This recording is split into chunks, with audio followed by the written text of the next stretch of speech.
And then the project rate should be 44,100, which is the standard rate.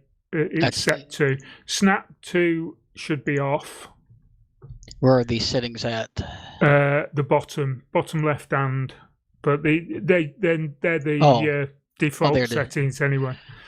Project rate 44,100. 100, yeah, and snap off. Snap off.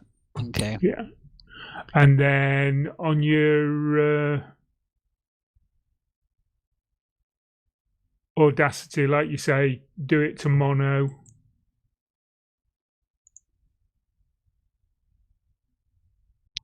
And then the only thing I have to do then is when we all say 0, I press the record button. No. We do two. We do 3, 2, 1 record, and then you press record, and that's when we record the 25 seconds of silence. Oh, okay, that's where you have the buffer there. Okay. Yeah, we do the 25 seconds of silence then, and then once everyone's done that, then we'll do the 3, 2, 1, 0 for the track lineup. Okay, so we do the record when we all say record, and then we do the silence for the noise level. Yeah, I'll just do the countdown, 3, 2, 1, record, and when I say record, just press your button, your red button. You don't actually have to say record.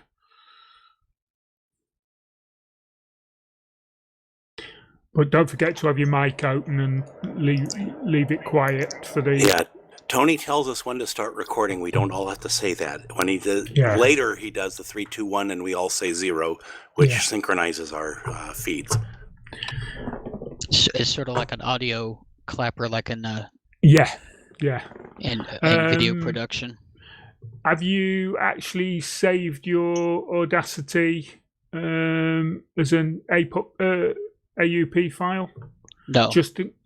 What you want to do is go to File, Save As. File? File, Save Project. And then Save Project As. And then you'll get an option of saving it as where to put it. So just put it somewhere you can find it. And give it the name of episode 337 and then your initials. Episode 337. And then your initials. All right, and save. So that'll save the up file. Yeah. Right. So that's about if for some reason Audacity crashes while we're doing the show, it's easy to recover. That's all. Okay.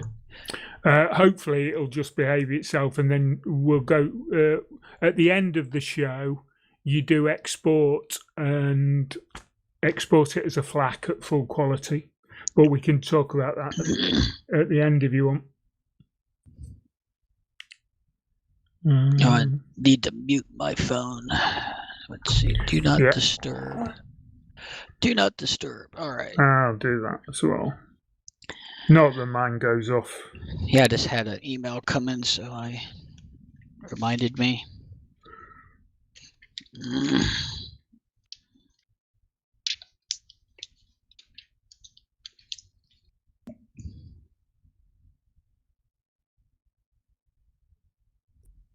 Well, you want this as FLAC, right? Yes, please. You can't export it because we haven't recorded yet. When you do the, is that Dan? Yes. Yeah. When you're saving the APUT, what you're doing, you're saving the project so that if Audacity crashes, it recovers. It's easier to recover. So what we do is we start off by saving the project by going into File, Save Project, and then Save Project As. You'll get a message that says this is an Audacity project, not an audio file. Click OK, and then you get your usual screen up that says where do you want to save it? Do you want to put it on your desktop? Do you want to put it in a particular folder, whatever? And then just save it as episode 337 with your initials next to it. Click Save, and then that means that during the show, if anything happens, you've got a bit of a security blanket. It doesn't always work, but it can help rescue the audio if you need to. And then at the end of the show, we'll do the export. Nash. And that's when we export it to FLAC.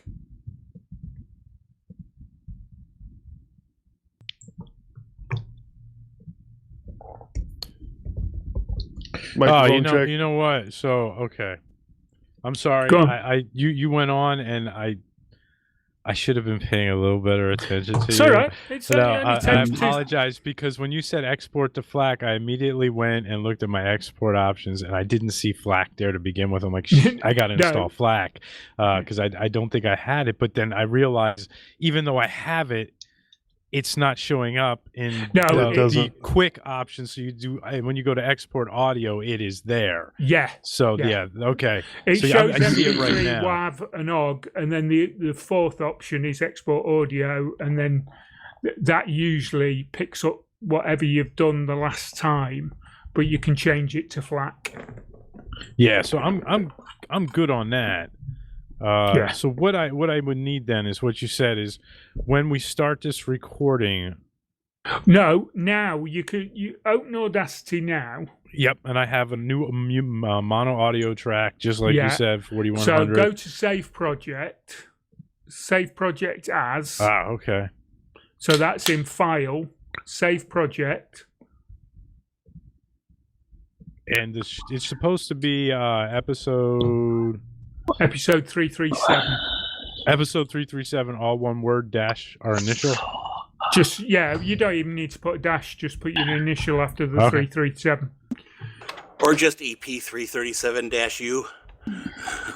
Whatever. Yeah.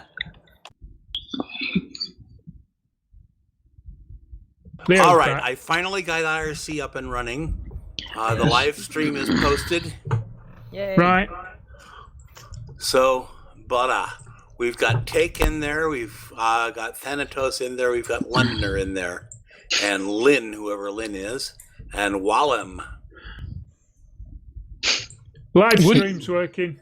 What do you do for a backup? Like, say one of us has catastrophic problems. We have the Mumble recording, and we have the YouTube recording. All right. Yeah, so I'm about to start the Mumble recording now. And what only we do once with have that, we had to fall back to the YouTube. Hey, Leo. Yo. Since Dan's here and I'm still typing in my wanderings, see what you two want to do about the window manager discussion. So, speaking of, Dan, it looks like a lot of what you two are bringing to the table overlap a bit, and I'm curious how you want to attack it. I'd like you both to talk about it, but let me see. Let me get to the notes so I can actually look at what I'm trying to talk about. That's a whole bunch of innards. So I think what we're gonna do with that is there's a paragraph for like each, but I think we're gonna just hit the highlights of each instead of the whole thing. And what I wanted to get a feel for with Dan is, let me see. The listing of window manager examples is similar. I think both of you guys have like TWM and Black Box and IceWM and a Rat Poison. Do y'all want to talk about those together? Yeah, sure. I mean, I when I looked at the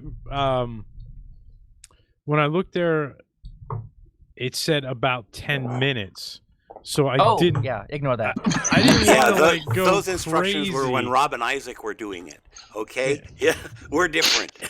We're overachievers. Look, listen. We've had about 1.5 years to delete about 10 minutes, and we haven't done it. So that just kind of gives you an idea of I told what you we're there doing. was a problem with using the whole template instead of just copying the last episode. And we talk over each other a lot too. Do we? Oh, never guessed. By the way, the my podcast cats is and my concerned, wife are no. sequestered in the back room, so we won't have any cat issues. Yeah. Cool. We have got echo Alright. somewhere. Dan, it looks like you're open in Mumble. There we go. You know, you said that there was an echo yesterday, and when I muted myself, I didn't hear the echo go away. Right. I wonder who that is. Then. I think the echo yesterday was Moss. I didn't want to, but now it's on the internet forever. So. Check, Well, it wasn't me check. because I wasn't there. Okay, nobody's I have echoing no right echo. now. I have no echo. I have no echo. I have no echo. So is there an echo right now that I'm open? No. Yeah, a little bit. Hold on. But I am not hearing any echo, people. I am.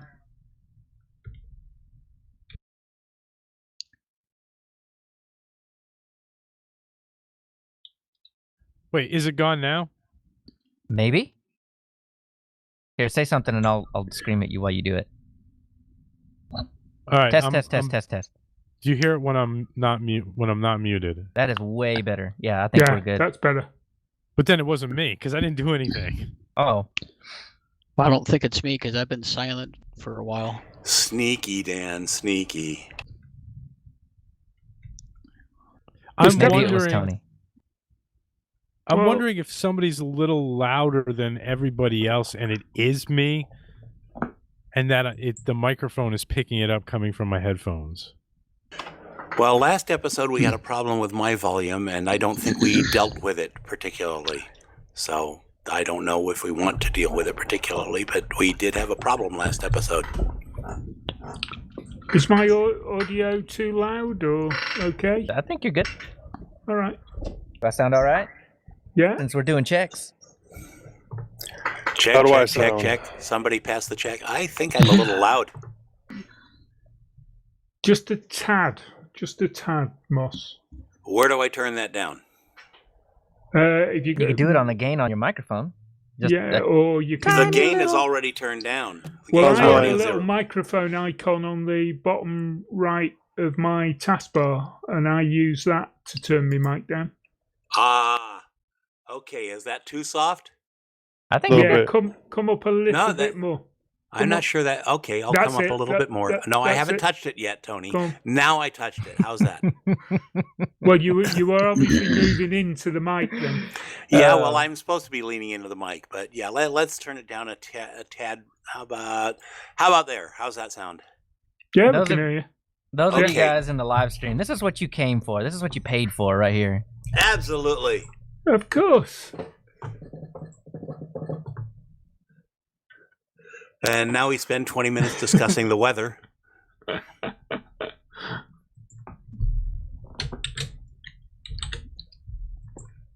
Wait a minute, they paid for the live stream? Of course they did. Y'all didn't Where's know I my was selling cut? tickets? Oh, well, turns out you got a what was it? A Galago. That was your payment. Well, but the Galago is going away. Or at least I have been told. Someone who's still typing his show notes has said something about taking it off my hands. Ah. Oh, the Galapagos Gallagher. Islands. Yeah. The Galapagos, yeah. Yeah, the Galapagos laptop. Yeah, it's going to Galagos Island. Yeah, as soon as I, because I had some computer or not computer. I can talk.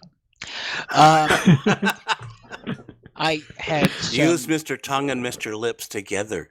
yeah, Hey, Moss, you can I've- talk. I've only had 46 years of training, but I had a lot of car maintenance expenses and stuff. So, in a couple months, I'll probably be able to pick that up from you. Oh, so it's still down the road. Oh, shucks. Yeah, I understand. It's just Well, it also depends on how busy I am because of all this COVID stuff. Believe it or not, we haven't been that busy because the way the long story short, the way the trucking industry really is there are companies that are basically set up to do like a one segment of the economy. So you have companies that are basically all they do is nothing but deliver stuff to Target and Walmart and TJ Maxx, et cetera, et cetera, et cetera. And my company, we do all industrial, heavy machinery. We haul the parts from where they're manufactured to where they're assembled, and stuff like that. For other companies, it's textiles, paper, whatever. Well, when COVID happened, they basically said, yeah, Ford, you're not making cars anymore. Kenworth, you're not making semis anymore, et cetera, et cetera. So that's pretty much, you got it down to where you've got like 3.5 million trucks, and they're all trying to haul essential things, which was handled by another smaller group of trucks. So basically what I'm getting at is, 3.5 million trucks trying to do the work of maybe 500,000 trucks. Aye. So hopefully we'll be busier now that companies are opening back up and states are opening their economies back up. So are we all ready to go, guys? I think we can get our tests out of the way. Can you hear me now? Okay, should we do Audacity? It's mintCast time. It's mintCast time. Well, I did just say in the live stream we were going to be about 5 to 10 minutes to go, and that was about 10 minutes ago. So we're getting there slowly. I figured I'd give you a soundbite. I'll add my check this out during the show. Yeah. Okay, guys, are you ready to record the 25 seconds of silence? 25 minutes of silence? Yeah. Should we just do 3 hours of silence? 3 hours of silence. Okay, let's go. Don't forget to leave your mic open while we're doing this, because this is the Right. silent bit. This is where we do the noise reduction. Yeah, nullify your noise. Okay. 3, 2, 1, record.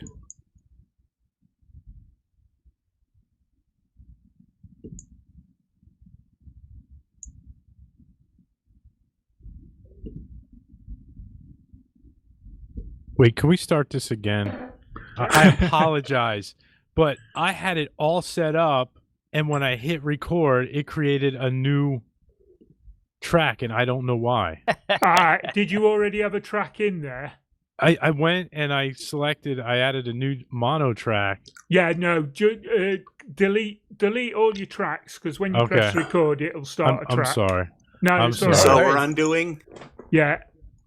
This is the best part about the community, bringing them in, right? Really? It's all right. Last time it was Tony W that got us starting again. And he's got the experience too. Yeah. So wait, how do I default it to a mono track then?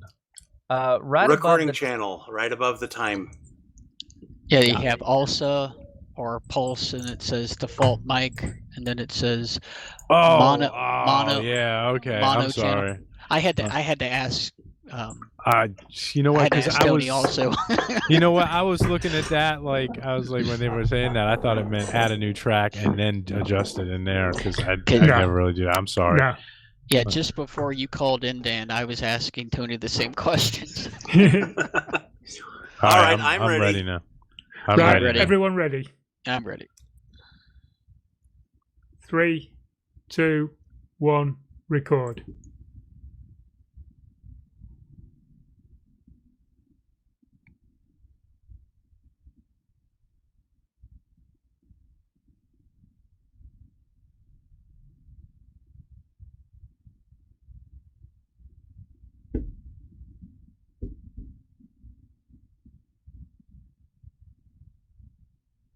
Boy, there's nobody on the highway today. Yeah, I was just going to say that.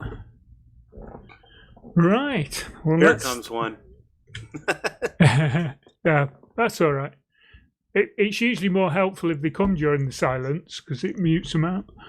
Now, Right. don't touch your recording. Leave it running from now on until we say, okay, we're ending the show.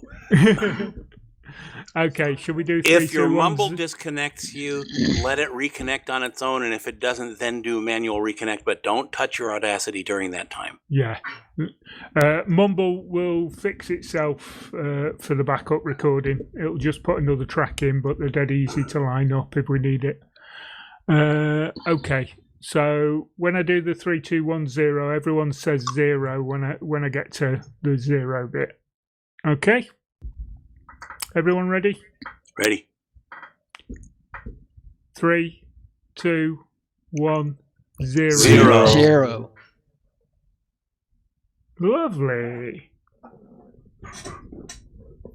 All right, show's on the road. Show's on the road. Good. Is it? Hey, it's Leo's turn now. It's Leo's time. Okay. See, I probably should have wrote down those timings that I was talking about last show on these intros. We'll wing it, right? Sure. Yeah, you probably should have put those Just 5-second things in there. do you mean the 5-second pauses. The live ones. Yeah, I'll do that while you're talking. Because I'm not on until about three down, so I can go and do that. Cool. Yay! Teamwork. Makes the dream work.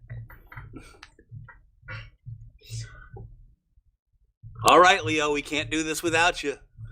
All right. I'm just taking a last glance just to make sure.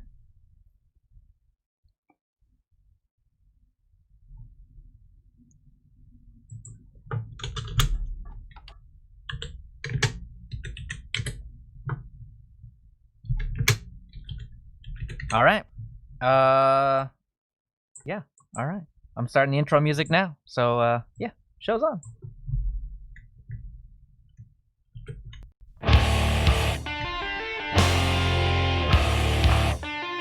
Okay, y'all can mute your mics now.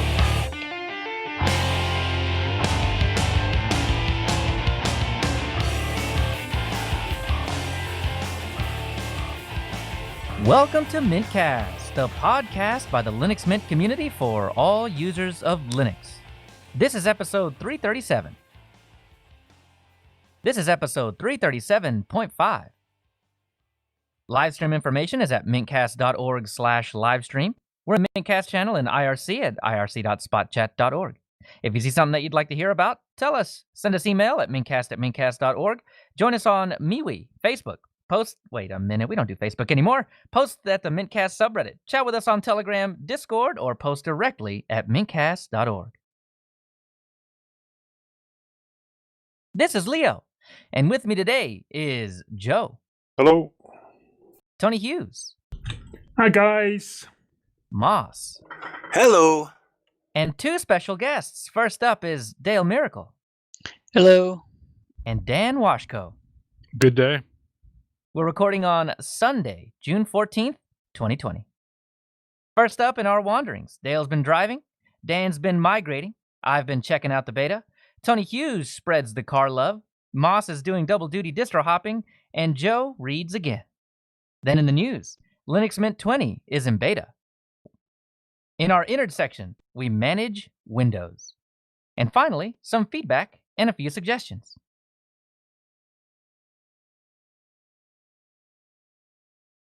So in our wanderings, this is obviously where we poke at you and ask you a few questions and figure out what you've been up to these past couple of weeks. So Dale, we'll start out with you. What have you been up to? Well, I was just typing some more in, but I'll just ad-lib the rest of it. That sounds perfect. I started out 2 weeks ago in Calexico, California, picking up a trailer that came out of Mexico. And I delivered that in Piedmont, South Carolina. Then I drove to Mountain City, Tennessee, where our company has a yard that we will leave trailers at. And they needed it delivered the next day in Charlotte, North Carolina. So I drove down to Charlotte. And then the next morning I had to drive up to Kingsport, Tennessee. and I picked up a load at a huge chemical plant I told Moss about in Telegram. It was like the size of like 4 city blocks. I'd never seen. Well, I have seen automobile manufacturers and stuff and military bases that big, but it was It's like a lot bigger than that, Dale. It really is. Oh, I'm sure, Moss. I was looking. I told him about it, and we're looking at it in Google Maps, and it's like this thing is just ginormous. I mean, I told him where I drove for the truck entrance, and for social distancing, I had to call the phone number. And then when they had my paperwork ready, I walked down and they opened up one of the dock doors and they handed me the paperwork through the dock door. And then I drove back to the truck and they told me that I would be escorted by one of the security guards in their pickup. And I'm thinking, okay. So I get back in the truck and I see the truck come up and the lady gives me a thumbs up, and I said, thumbs up. So I follow her, and it was a mixture of driving 15 miles an hour, and then at one point we got out to the city street and was doing 35 on the city street. It took, and we have electronic logs in the truck, so it knows exactly how many minutes, hours I've driven. It took 15 minutes to get to the other side of this plant. So I picked up there, and then I left there, and I took it down to Nashville, where our company leases land from another trucking company, and leave the trailer there for another driver to deliver. I think that trailer was going to the west side of Los Angeles, I think. And the one I was picking up was the one I was taking to go home with. And I picked that up and I delivered that in Groveport, Ohio, which is a southeast suburb of Columbus, Ohio.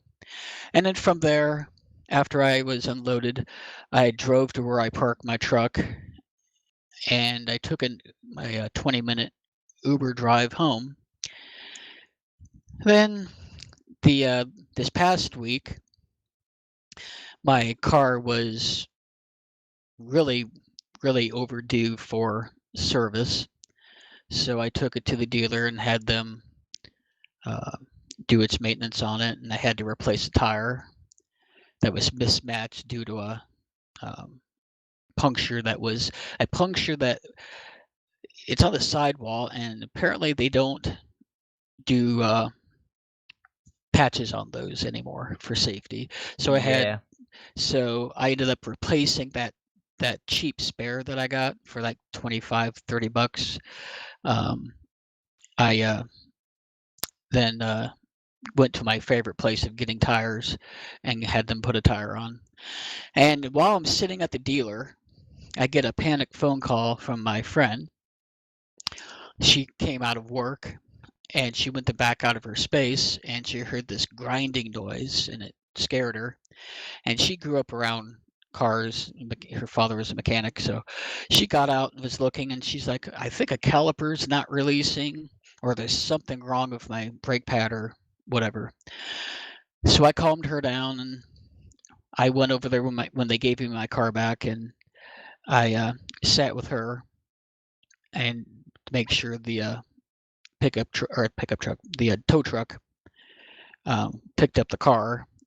And the irony of it all was she had an O2 or some type of thing when they scanned the car and said that there's some emissions problem with it. So she actually had an appointment the next day to have the car looked at. So it was just kind of dumb luck that she already had an appointment. So she was able to get her car fixed the same day. So we just hung out because I hadn't seen her in like 6-8 weeks.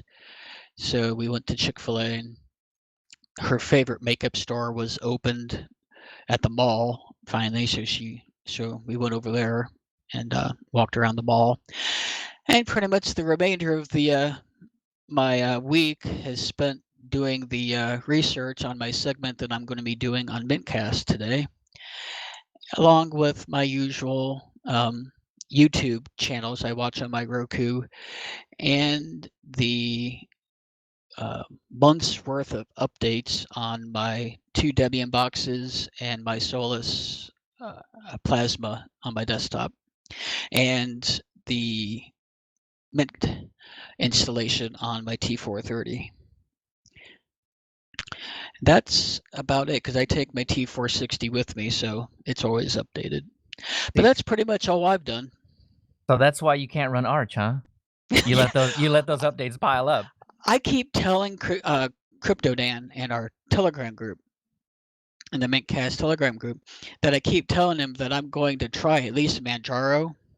But it's more of the fact that I know that I could probably get an M.2 and install it, install Mint or install Solus on there as a backup and put it on there.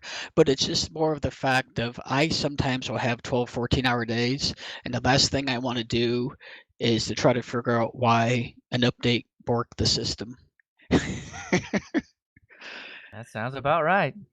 So, but yeah, I keep telling him I'm going to try it, but yeah, that would not be good. Well, thanks for that, and thanks for being on the show today. I really appreciate it. Glad to be here. So next up is Dan Washko. So what have you been up to, Dan? Well, most of my technology work these days is primarily in work. I spend like 8+ hours a day just, doing it. It gets a little exhausting to do it afterwards sometimes. So we've been doing a lot of fun projects at work.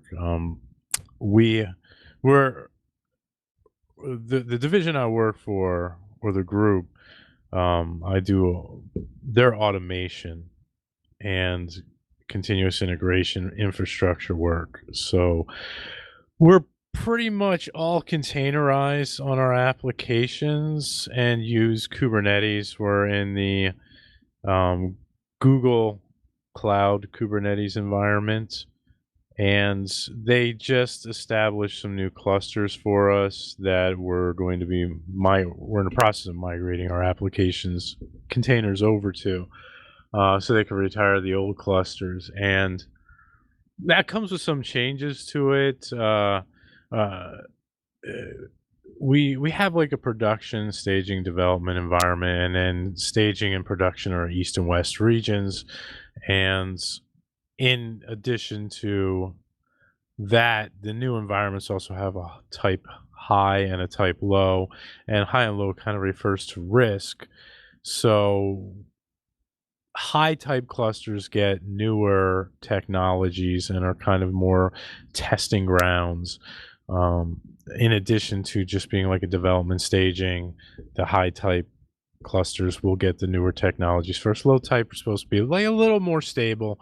And one of the things that they were going to try and implement primarily on the high type clusters was preemptible nodes. And if you're not familiar with a preemptible node is on the Google side of things, it is a node in GKE, Google Kubernetes environment, that will last for a maximum of 24 hours. But in that 24-hour period, it could be terminated at any time with a 30-second warning, which it sounds like a bad thing, but the way you design your applications when you're putting them in containers like this, like you wouldn't want to try and containerize something like a database or a Couchbase and put it in a preemptible node, because it's something that has a life cycle sustainability.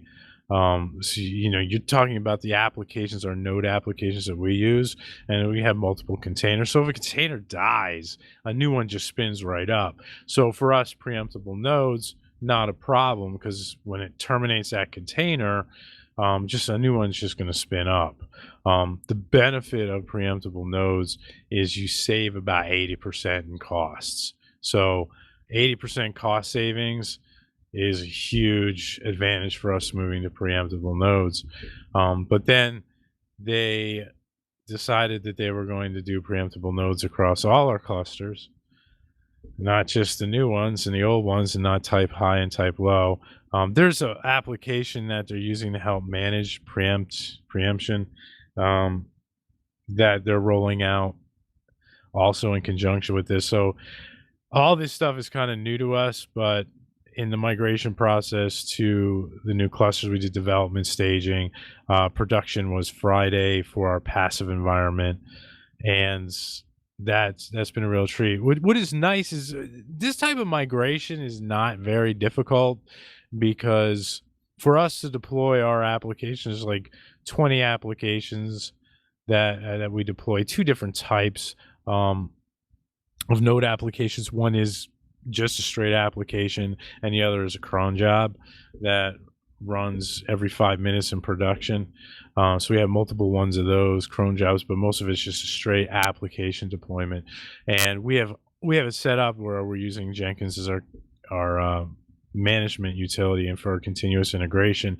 But if we want to deploy out to our production environment, like take all our applications, move them to a different cluster, it's just like a click of a button, which is nice, because we have built this tool that we call deployment by release candidate. So we establish a release candidate by putting specific versions of our application in our staging environment, and then run a job that captures all those and puts it into a repository, writes it out into a script, and then we name it like off an animal, kind of like how Ubuntu names things, like what we got, Bionic Beaver and Warty Warthog and all that. We have a two system name, an animal and some adjective or an adverb for it. Keep it fun, right? Yeah, so we name it like that, and then we just tell the release candidate, deploy Woody Woodpecker to production east, and boom, it does it. All the applications go. It handles that. So that's been pretty cool. We do that, getting used to that, and in conjunction to that, been doing a lot of work with Varnish Cache. Starting, we employ a service called Fastly. Fastly is a caching service. It sits in front of our suite of web services. So the team that I work on is largely involved in the back end, the content management system, and everything that involves the data manipulation and ingesting of resources from all around the world. Primarily all around the country, but some outside, and into our system, and our content management system handles that and pulls it all together with all the editors across the country and with the different newspapers.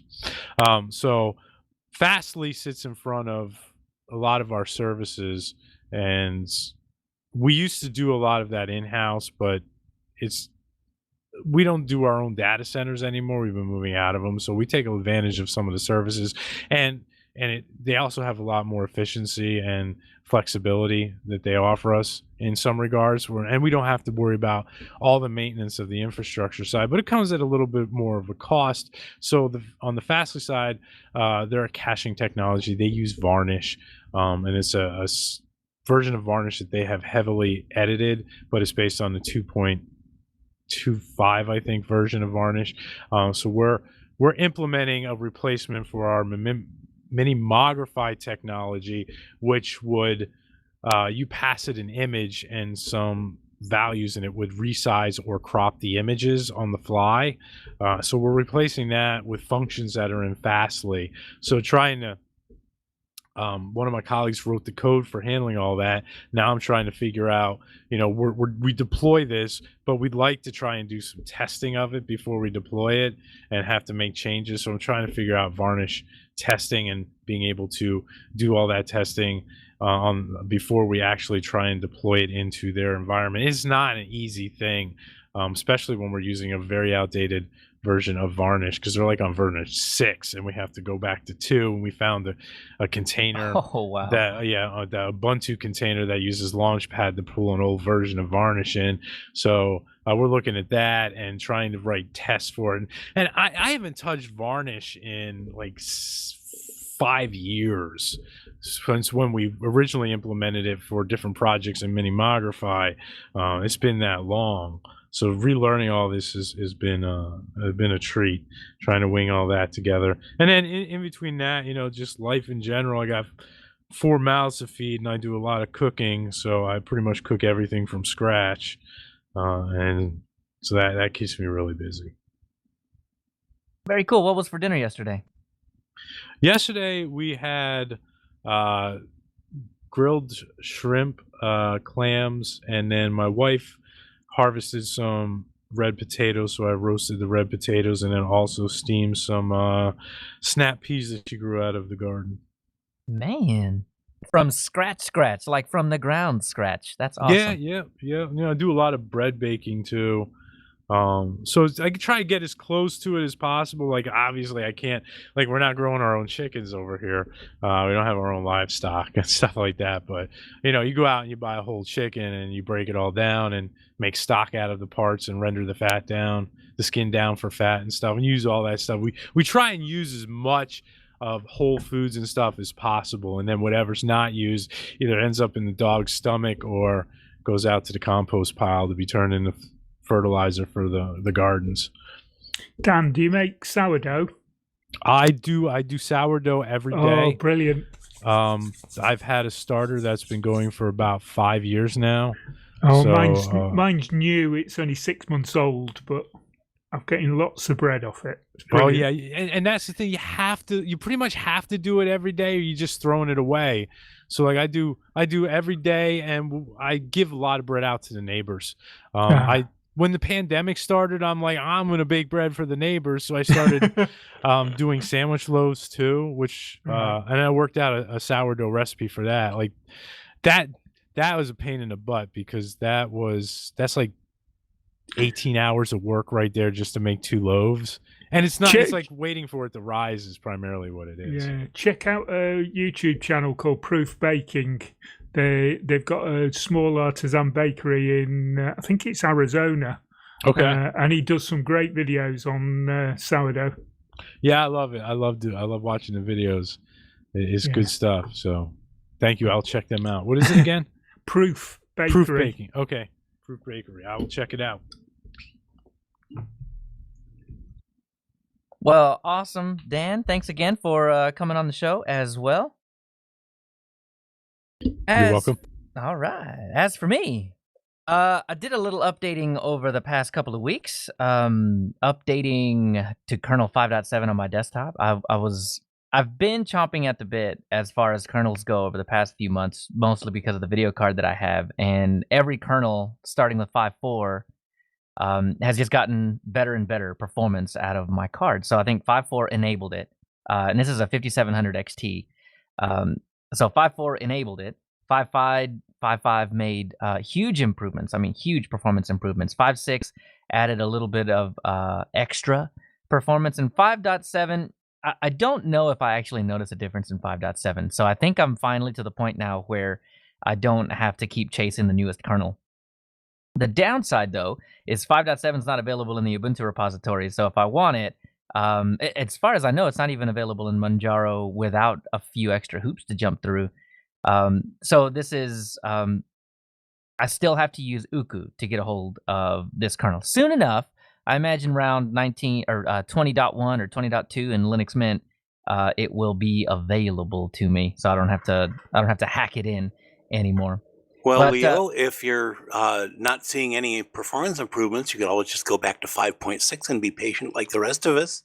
Nah, why would I do that? I wouldn't have anything to talk about if my system didn't break, right?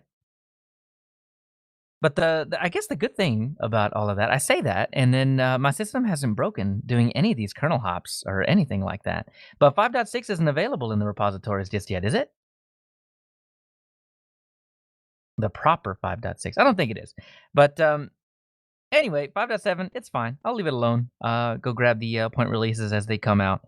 And then on my laptop, so Moss, I do handle my laptop that way, though. There's nothing on my laptop that absolutely needs to have the newest, latest, and greatest kernel for. So I'm content with leaving the kernel alone for the most part on the laptop, at least leaving it to the fully Ubuntu supported ones. So on my laptop, I did update to 5.4. So those of you that may need a newer kernel can upgrade from 5.3, which was the last hardware enablement kernel in Ubuntu 18.04, to 5.4, which is the current kernel in 20.04. That is available in Linux Mint. So if that's something that you want to do, you can always go to the software updater and then kernels you can find it there. Just move right on up to 5.4. So I did get a bit of extra battery life out of the newer kernel, which is awesome. The biggest thing I think about that is that I probably wouldn't have noticed it as much on a newer laptop, but as these batteries age a bit, they are they're losing their capacity. So I mean, as all batteries do, they tend to wear down over time, and that is not any different for the batteries that I've got. So far so good. 5.4 has been great to me. 5.7 has been great to me on the desktop. So I've really been enjoying just the newer stuff as it comes down. So what I didn't wait for was the Linux Mint beta. So in the news, you're going to hear us talk about it. The beta was actually announced yesterday. I think as far as my time, Central Time in the U.S. goes, it was sometime around 1 a.m. this morning or something like that. So just announced in perfect timing, in perfect harmony with the show, as opposed to last show, what we were talking. Our show was 2 hours before the initial announcement of the monthly news. So we missed last one, but we got this one. We're getting everything in this one. So I opened up a few of the mirrors that Linux Mint has, and I just sat there refreshing the page until I finally saw Linux Mint 20 show up. So that was good. I grabbed it as soon as I was able to. Thanks, Germany. I appreciate that. It was a German mirror that got it first. Pulled it down and popped it into a VM. The first thing I wanted to figure out was Clem was vague is not the right word, but it did not come across clear to me exactly how he was going to block the installation of snapd, right? And so there's actually a pretty easy workaround. Fired it up in a VM, searched around in the Etsy apt directories, and found in preferences that it was just a preference file that breaks, I guess you could say, snapd. So yeah, I wanted to put that out as fast as I could, because if you've got your ear to the ground to Linux Mint over the past 30 days, you have probably heard all of the wailing and gnashing of teeth and just horrible things being flung back and forth about why and what. So I wanted to get that out early just in case anybody was freaking out about it but wanted to fix it. So that's out there. I've got some links in the show notes for that. We'll talk about it a little bit more in the news as well. But the cool thing about that is I posted that out and got picked up by OMG Ubuntu. Felt pretty good about that. Outside of techie stuff, though, more staying home, more not going anywhere. Lots of curbside pickup and delivery. So, not so bad. I've not been wanting for anything, so I do appreciate that. But, little bit of cabin fever, hard to get around. Avoiding the virus. That's very true. As we're, to not get too far into it, we're seeing an uptick. So, yeah, trying to protect ourselves from that kind of stuff. But that's about it for me. So what about you, Tony Hughes? Okay, just to say, the previous conversation we were having about sourdough, I've put a link in the show notes in Dan's bit to that YouTube channel I was talking about. So basically what you said, Leo, it's been much the same as it has the last show. Weeks seem to be merging at the moment. Yes, they have been. Lockdown is a bit like that. I'm doing the same thing over and over again. So how many sourdough loaves have you made so far? Well, got a fair few. I tend to make between 4 and 6 a week. I bake every other day, generally, and I make 2 at a time. So, and I've got a couple of backups in the freezer just in case I get the lurgy and I can't bake any. I'd have you send me some, but I don't think it'd work out all that well. I guess I'll just have to get Dan to send me some. Yeah, probably easier. Or find a nice artisan bakery near you, Joe. I'm sure there is one. Yeah, I'm sure there's plenty around here. Yeah. So apart from Groundhog Day happening over and over, I was talking to one of my cousins on Facebook Messenger a couple of weeks ago, and she's got a son who's got learning difficulties. He had a brain tumor when he was about 18 months old, and they operated, but he's got, as a result of that, he got brain damage and he has learning difficulties. But he loves model cars, and we were talking about the fact that when this is all over, he'd come over and see the collection, and she said, oh, he'd love that. So I decided to package him up a few, and I sent him over, and he was absolutely made up. One, to get a personal package in the post, and then open it up and find that there was some model cars in it for him. So she sent me a picture of him playing with them, so that was really nice. That's awesome. I'm really looking forward to him being able to come over when all this is all finished, and we can sit down and talk motors, particularly Matchbox. So I've also been going out and about. I go for my daily walk, and I pass loads and loads of wild elder bushes, trees, whatever you want to call them. And it's elderflower season at the moment here in the UK. So I've been picking some elderflowers and making my own elderflower infusion. And then later in the season, I'll probably pick some elderberries and make some jam and cordial. But yeah, that's been really nice and quite refreshing in the hot and humid weather we've been having the last couple of weeks, when it hasn't been absolutely freezing and throwing it down. Last night I joined Biddle, and then they started talking about Leo's fix for a certain thing that we'll be talking about later on in the news around snaps and Mint 20. So I pinged Leo a message, and he jumped in and joined in on the show. I was summoned. You were summoned. I jumped in about 20 minutes later and watched the rest of the show, but I did not join in the show. Ah, you were one of the people who were lurking in the background. I saw a couple of lurkers. I was one of the people who showed up in Who's Watching on YouTube. Right. Oh, there was a couple of lurkers actually in the show, but didn't say anything. So anyway, and then I had my personal hairdresser, i.e., my wife, trimmed my hair today. It was way before Christmas that I last had a haircut. I trimmed my beard a couple of weeks ago, but obviously couldn't cut my own hair.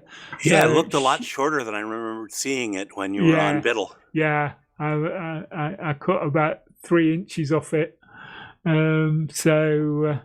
But my good lady decided to take the scissors to the back of my hair today, so I've now got a little bit less hair at the back, and it's not touching the collar anymore.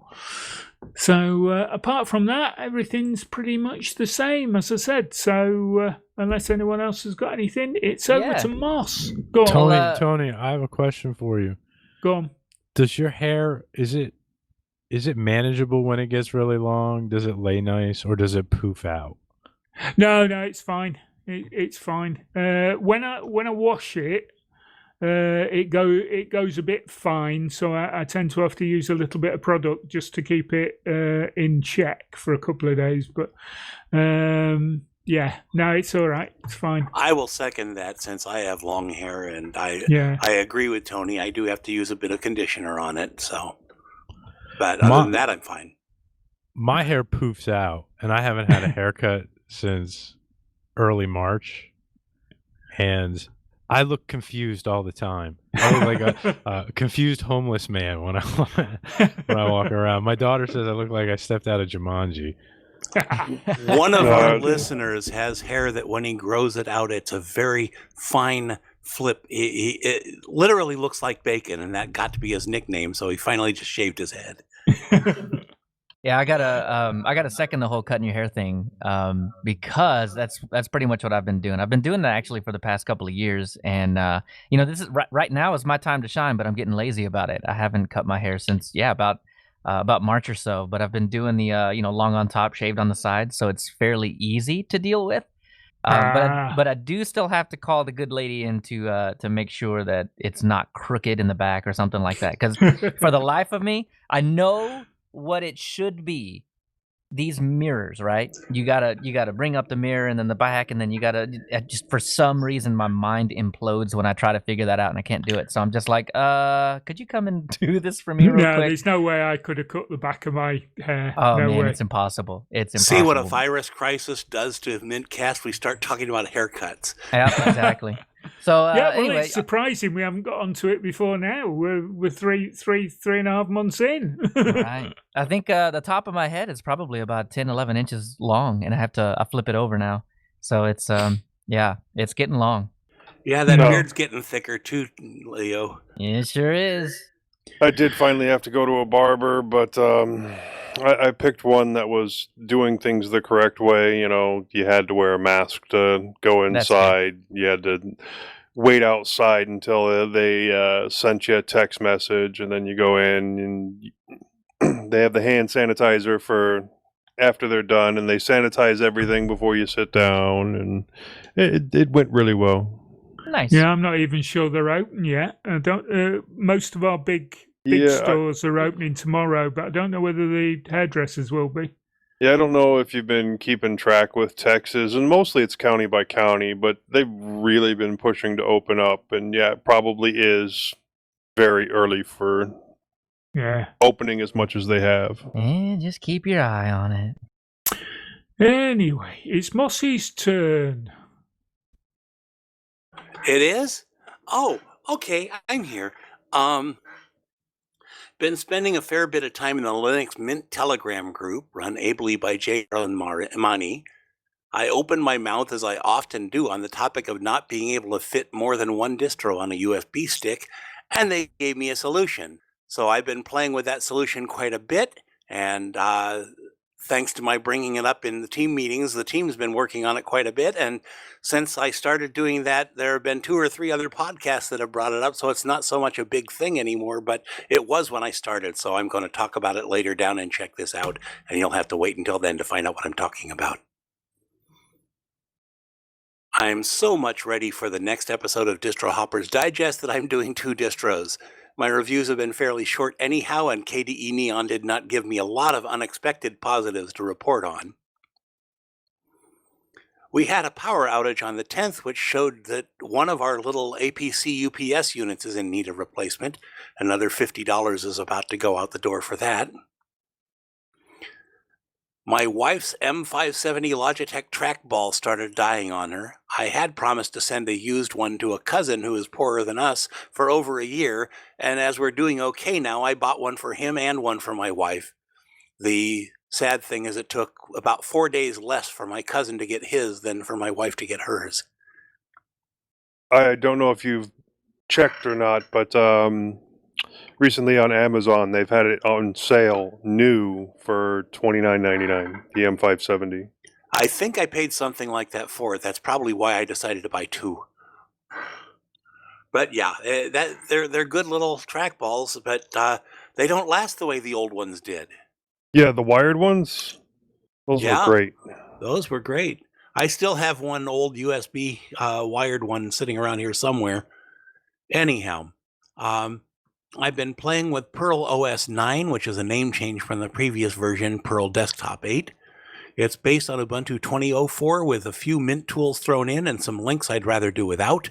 It's kind of odd. They wanted to look exactly like old macOS, and they pull that off rather well, but then they have a base wallpaper that looks like it was made from a kid's block drawing program. But the extra wallpapers fix that easily. They have some really nice shots of Texas that you don't see in other distros. Actually, I'm so bored lately, I think I'll throw in a bonus review of Perl, the next distro hopper. I already said that, didn't I? Okay, see, this is what happens when you edit your show notes over a period of 2 weeks. I went to order a Pine Tab, and my wife didn't understand what I was ordering and said we didn't have the money. The next day, she okayed the purchase, and the site had closed the order window. Whine. I actually went last night, and I could have ordered it with the keyboard, but we don't have the extra $20, and I didn't really need the keyboard. But I couldn't order it without the keyboard. So maybe I'll check again today. I'll just keep trying to get it till I get it. I don't need another laptop. I just need a tablet. I enrolled in an online class to learn HTML5 and CSS. I can do the class for free if I complete it by July 31st. At that point, all my stuff goes away unless I paid for it. If I want a certificate, I'll also have to pay for it. But they give me a 15% off coupon. It's like $189 or something like that. I'm not sure it's worth it. I'm starting to actually look at YouTube videos to see what I can learn there. So far, what I watched last night, HTML5 is not that different from HTML4, which I know pretty well.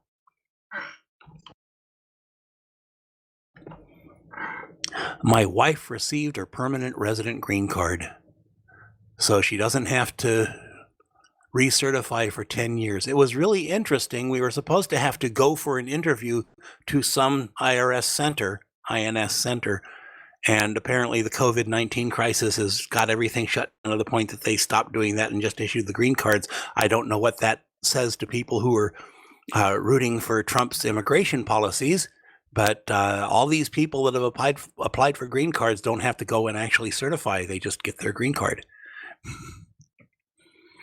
But the nearest center is in Memphis, which was a 5-hour drive, and they had threatened to send us to any center because they were all overburdened. And like we could have had to drive to Seattle to do that, and now we didn't even have to go at all. That was great. And in the Dresden Files, we're deep into the 5th book at this point. Which leads us to Joe. Yeah, I'm getting ready to go through the entire Dresden Files series again. It probably won't take me more than a week and a half to 2 weeks. But the new book is coming out in July, so sometime probably I'll start before the next show. Better get your ears ready. Well, like I said, it's only going to take me a week and a half to 2 weeks, and then the new book comes out, and then like I think 2 months later, the next book comes out. But yeah, the difference between me and Joe is I read the books, and I read them out loud to my wife. He just has somebody read it for him on tape. Yeah, so she's got to get her ears ready. At like 3x speed.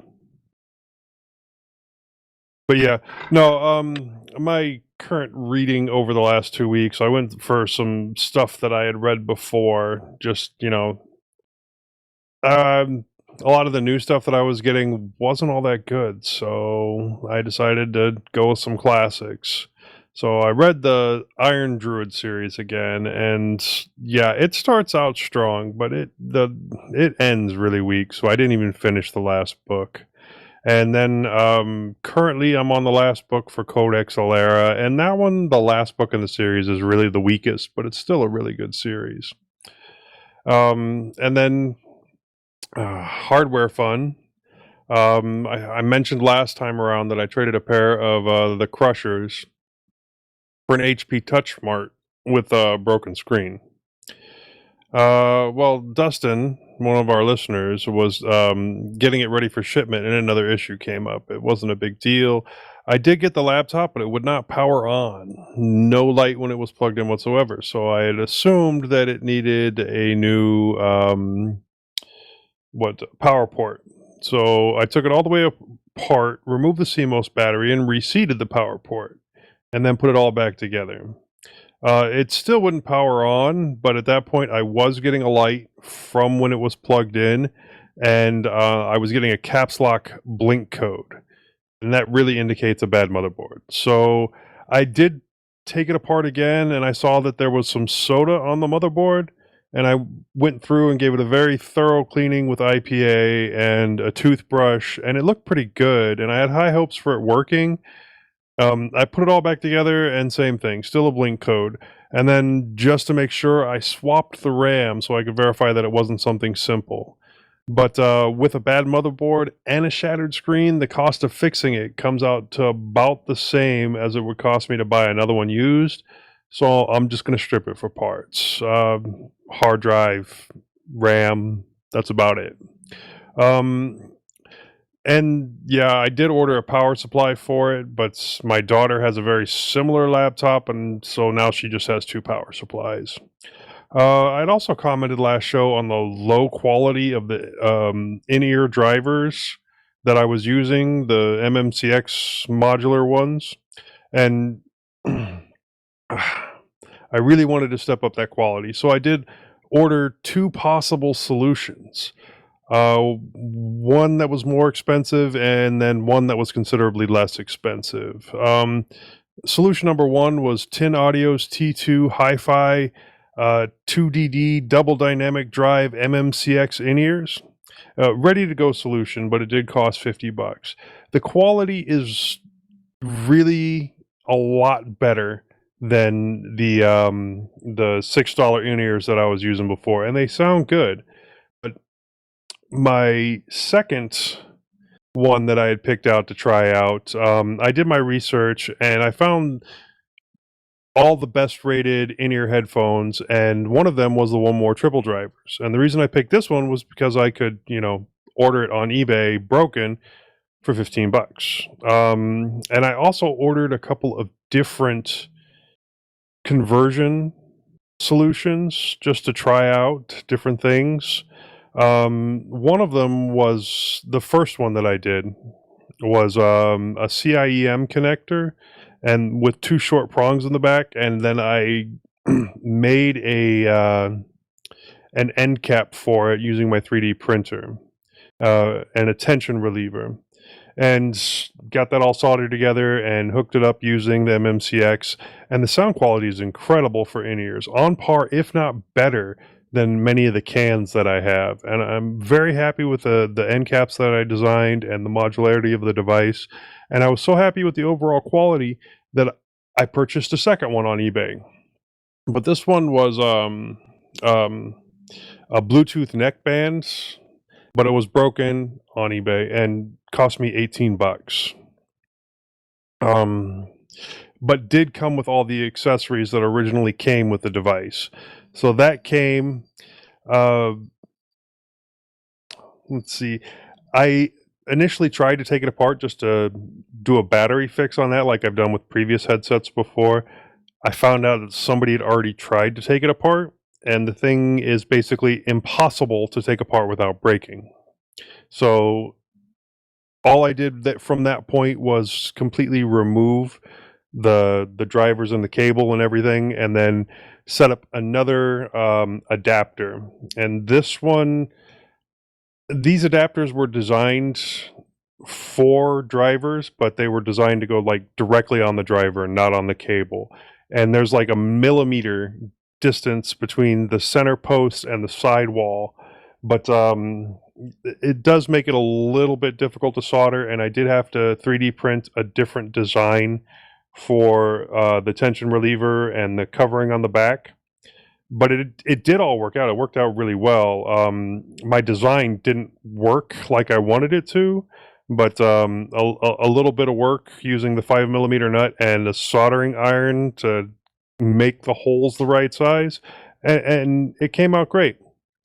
I think my XP700s have some board damage because I can't get the balance to work correctly. I got it better by swapping out some cables, but still there's a small problem there, and the mic doesn't want to work right even after I swapped out the mic for a known good one. So and I just want to say, never buy Insignia headphones.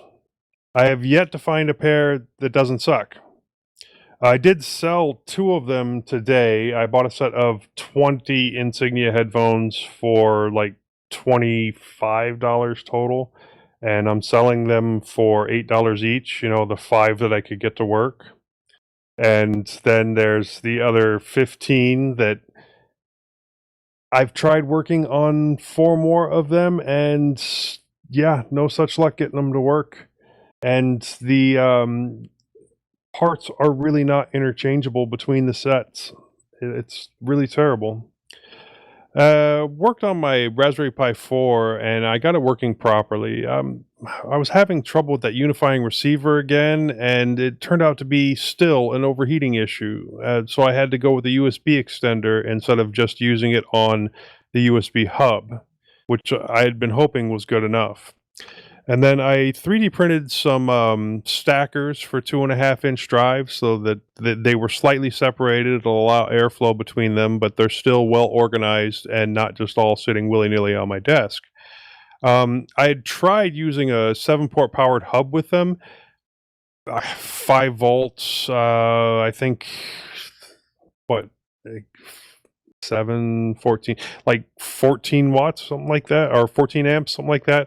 But it definitely was not enough power all of the hard drives that I was trying to hook up, all the 2.5-inch drives. So I had to switch back to my ThinkPad docking station, which has a very much more robust power supply.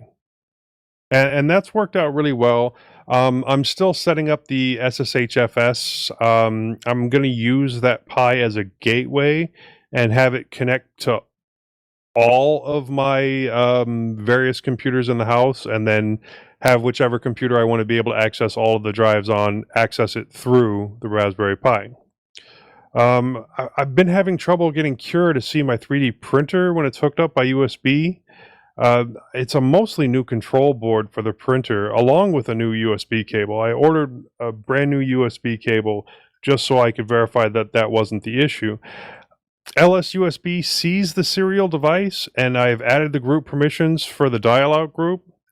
I'm able to see the output from the printer using Arduino IDE, but Cura was not able to see the printer at all.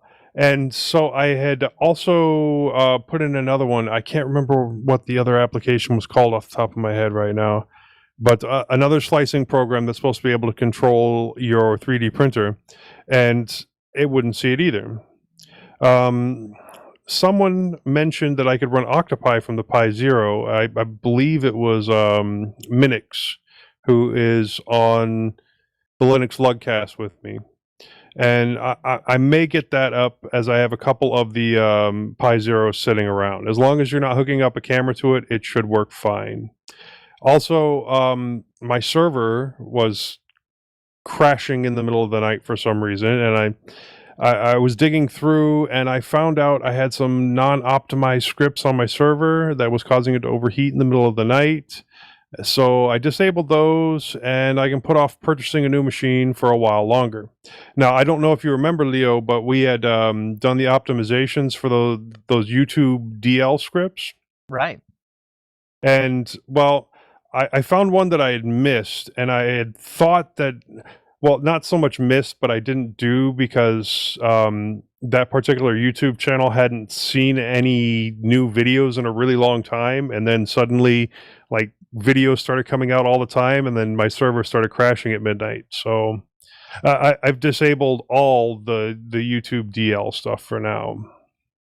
So that's what was killing it then. Yeah.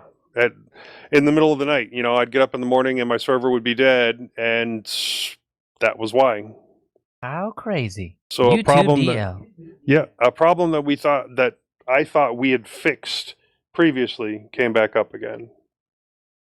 And then also, I know at least one other person on the show also has the Dell Venue Pro 7130 and I have the 7130 and the 7140, and I know somebody else has the 7130 as well.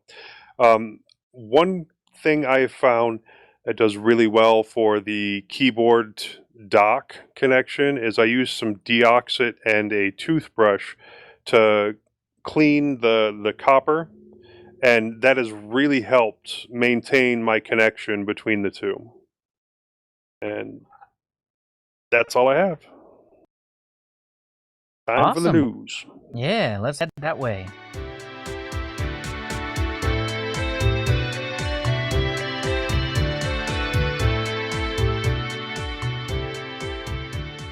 So in the news, we've got a ton of Linux Mint news. As I mentioned in the Wanderings, we missed the first announcement of the new month.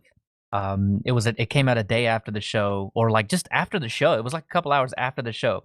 They had posted that. So we get to cover that here. We also get to cover the fact that Linux Mint Beta is out. So let's start off with We've got to talk to Clem about that. I'll get on Slack with him. All right. Wait. Talk about what? Oh, like syncing the announcements?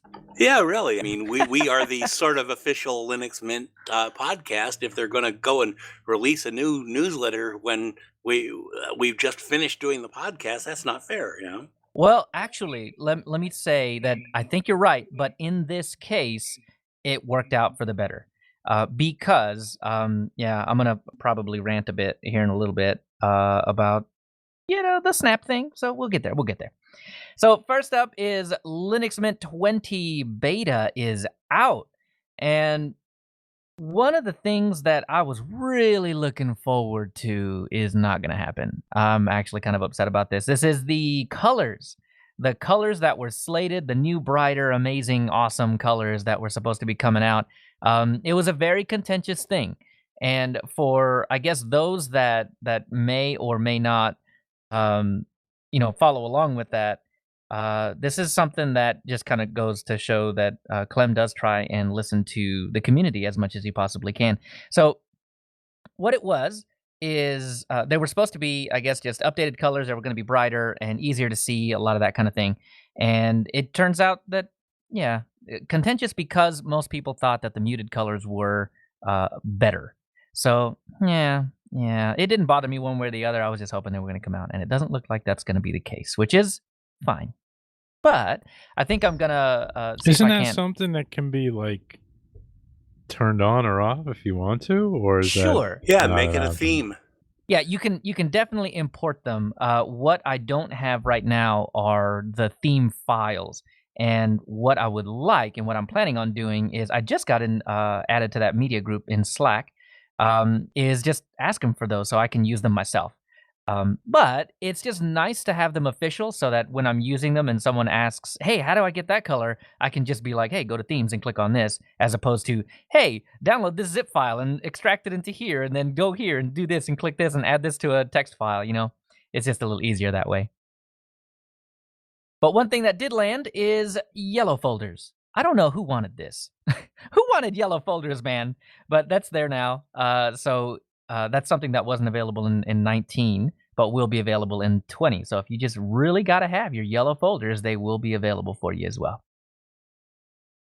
The big flagship thing about Linux Mint 20 is that it's going to receive security updates until 2025. Now, the Mint team is not producing this. This is absolutely something that Ubuntu will be doing. But because it's based on Ubuntu 20.04, that means that Linux Mint also gets, Linux Mint 20 specifically, also gets the 5 years of updates that comes with. So until 2022, future versions of Linux Mint will use the same package base as Linux Mint 20, making it trivial for people to upgrade. So what he's talking about there is 20, 20.1, 20.2, 20.3. You could just, smack the upgrade button and feel confident that it's going to happen. Now, what we don't have confirmation on just yet is if there's going to be an upgrade path from 19.3 to 20. I suspect, and Moss, you may know more about this, but I suspect that won't be the case, right? I don't know anything yet. Oh, okay. Because I'm thinking, how did it go from 18 to 19? And I think Clem recommended just nuking and paving. Well, we had a good upgrade path from 19 to 20. Well, not yet, because 20's not out. I mean, from 18 to 19, yeah, we had upgrades. Oh, there was?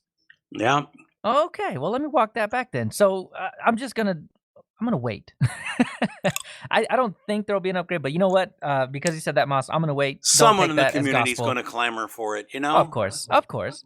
And actually, we had someone in asking in YouTube and someone that asked on Twitter earlier today. So, I mean, it is something that's on people's minds, and I wanna hit it, but I don't know. That is the end all be all of that. Is I don't know, and we won't until the actual final release of Linux Mint 20.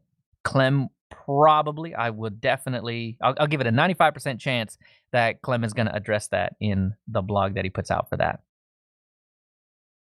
One last thing that he notes is that until 2022, the focus will be Linux Mint 20. So know that it is the primary focus for the Linux Mint team. And that won't change until 2022 when Linux Mint 21 comes out. So that's just it. That's the deal. You can feel confident for the next 2 years. Okay, well, what about if Debian 11 comes out? Will they start working on an LMDE? Yes, but I think what he's trying to get along with here is that the focus is going to be Linux Mint 20. But they will work on LMDE. So here it comes. Here's the thing that caused all of the contention over the past couple of weeks. And I kind of want to go through and just get everybody's pulse on this before I go on my diatribe, right? So Linux Mint And okay, before I even read this headline, the headline is kind of hyperbolic. So the headline reads, Linux Mint dumps Ubuntu Snap-D. So let me just get you guys' pulse on this. So I want to start with you, Dale. What do you think about this? Is this good? Is it bad? What's your feeling?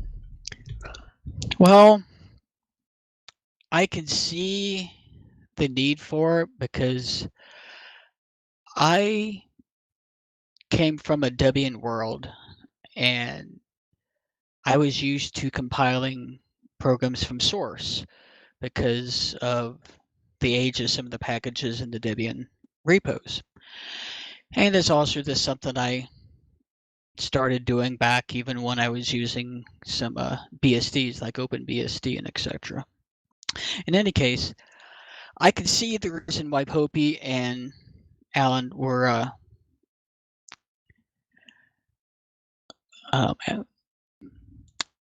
trying to, I guess, disseminate the information.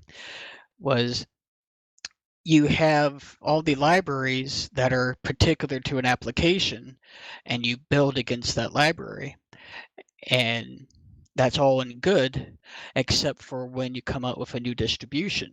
And let's just say they upgrade the library for it. Well, then you have to go back through and build that application against that library.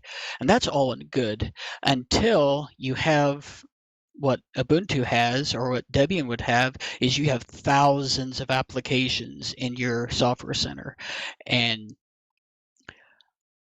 if one developer decides that, no, I'm going to still use the old library, and I'm just going to do what they call a static compile, where it basically compiles the library into the binary. So it doesn't need to use the libraries that are available in the distribution. Well, the problem is when you have a distribution like any of them, like Arch or Ubuntu or Solus, etc., or Mint, they have a build system, and basically it's like shampoo, rinse, lather, repeat if necessary type of thing. So they basically can knock out, depending on how fast the computer is, build all those applications and call it done. Well, what Ubuntu, and Canonical specifically, Canonical said, well, we're going to make snaps where it's basically the premise of a build system, because in a build system, they pretty much use a CH root where they create a CH root. The build script then downloads all the libraries, downloads all the files, compiles the program in a clean environment that has nothing to do with the system that it's built on, and then it's done. And it goes on to the next one, on to the next one. That's basically the premise of how a snap works, or an app image. So they could basically put all the requirements in one snap and don't have to worry if it's going to be run on Ubuntu, if it's going to be run on Mint, if it's going to be run on Arch. It's still going to work as long as you have the Snapd service. Now, I've discussed this in the Telegram group a couple different times when we had discussions on this. Where I kind of draw the line at is Linux and open source in general is freedom of choice.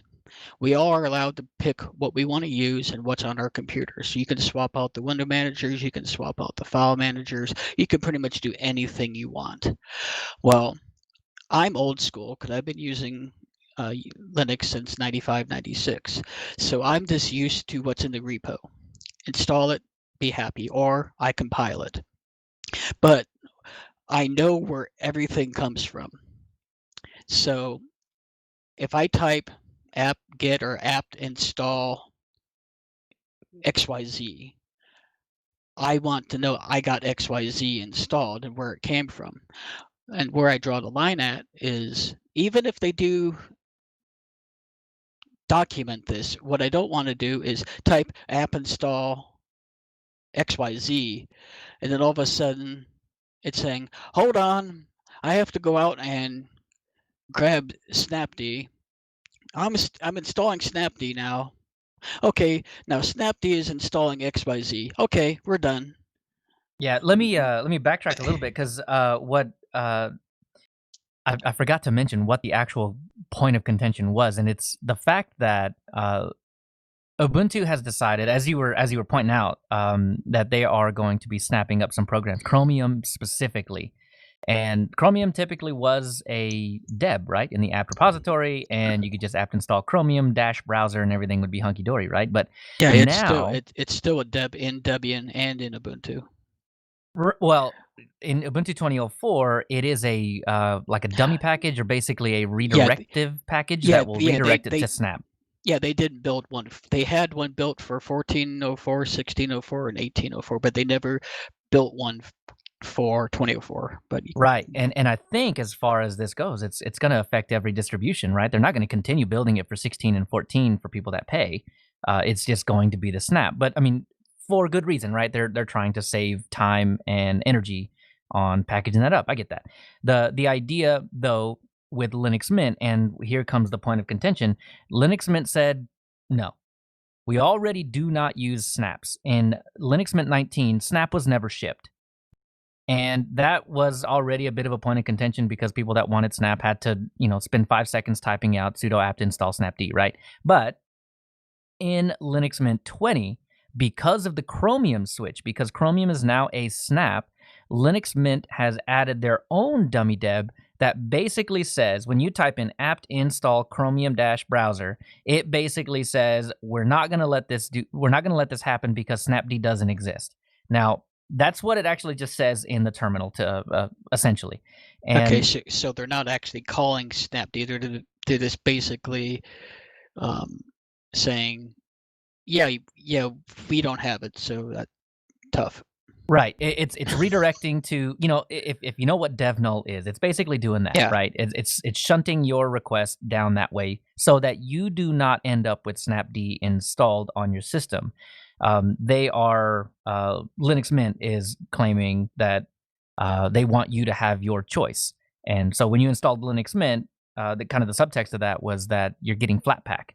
So by installing Chromium browser, they are claiming that snapd is getting installed behind your back, which is debatable. It is debatable. It literally says it on the screen, but I mean, really, there are so many people that take commands and just throw them into the terminal and hit enter and enter and enter and never read a single thing on the screen. I get it. Those people need to read the screen, whatever. But I think that argument falls flat because of that. But anyway, that's the point of contention. I didn't mean to derail you. Sorry about that, but I wanted to make it clear what we were talking about. Yeah. Well, could I ask just a question, whether you know this answer or not? What you had said that Ubuntu doesn't want to build. Why doesn't Ubuntu want to build Chrome as a Debian package anymore? It doesn't seem like it would be any extra headache for them, whether it's a snapped or a package. Well, it is because they're supporting on long-term support that's paid for back to 1204, and they have to compile certain packages all the way back to 1204. Whereas if they put it in a snap, they can just deploy the snap at whatever the version of Ubuntu is. So 1204, 1404, 1604, the same snap will work on all of them. So they only have to compile it once. Oh, so what you're saying is they, all the way back to 1204, they're providing updated, like when there's a new version of Chromium, and they don't want to, instead of like what other distributions might do and say, hey, we'll give you security updates for the version that you're using, but not newer versions. They're providing newer. Things like Firefox and Chromium do release new versions wrapped up with all their security updates, and they have to recompile them every time they do that. So this is the easy way to do it. Yeah, and the biggest thing about Chromium is that there's no long-term support version of Chromium like there is with Firefox. You have Firefox ESR. So if you have people that are on really old software or something like that, you can just point them to the ESR, and it'll still be Firefox and all that.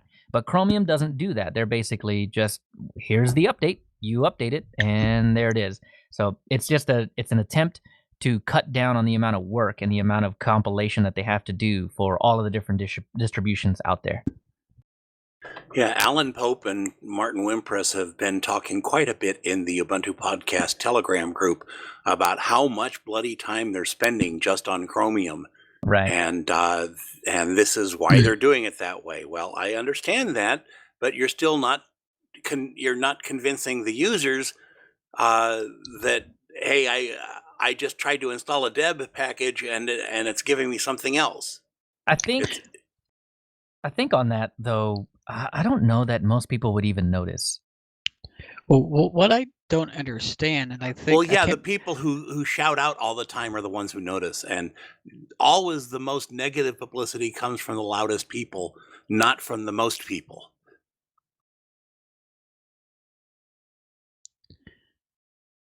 But doesn't Google supply? Because I discussed this. I can't remember who was in the Telegram at the time in the mintCast group, but we were talking about this, and I looked at Google as if I wanted to download Chromium, and it's available. They gave you the option. You said, do you want an RPM or do you want a deb?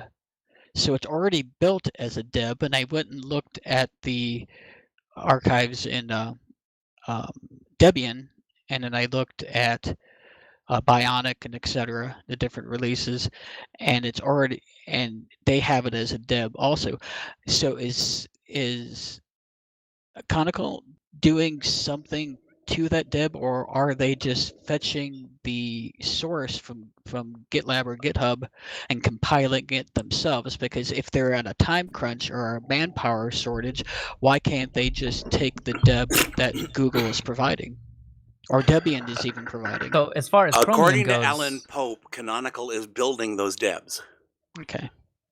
Yeah, as far as Chromium goes, I don't think there is a deb for Chromium, but there is a deb for Chrome. So I mean, you can back and forth about how de-Googled Chromium actually is or whatever, but it doesn't even matter.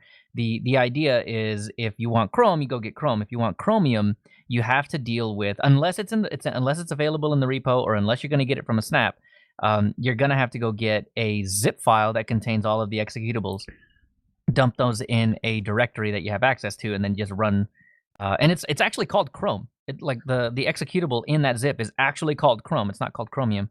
And then run that, and that will work. So they're distributing a binary blob, and basically Canonical wants to do it from source. Honestly, I can't speak to that. I'm not sure. But that's the general gist of it anyway. And so Linux Mint put their foot down and said, nope, we are going to just not allow snapd to be installed at all. But they did it in a fixable way. Let's talk about the fix, Leo. Let's talk about the fix. So this is what I was talking about earlier in the wanderings, and so I was chomping at the bit, waiting for the beta ISO so I could figure out how to actually fix this thing so that I could put that out there. So I did do that.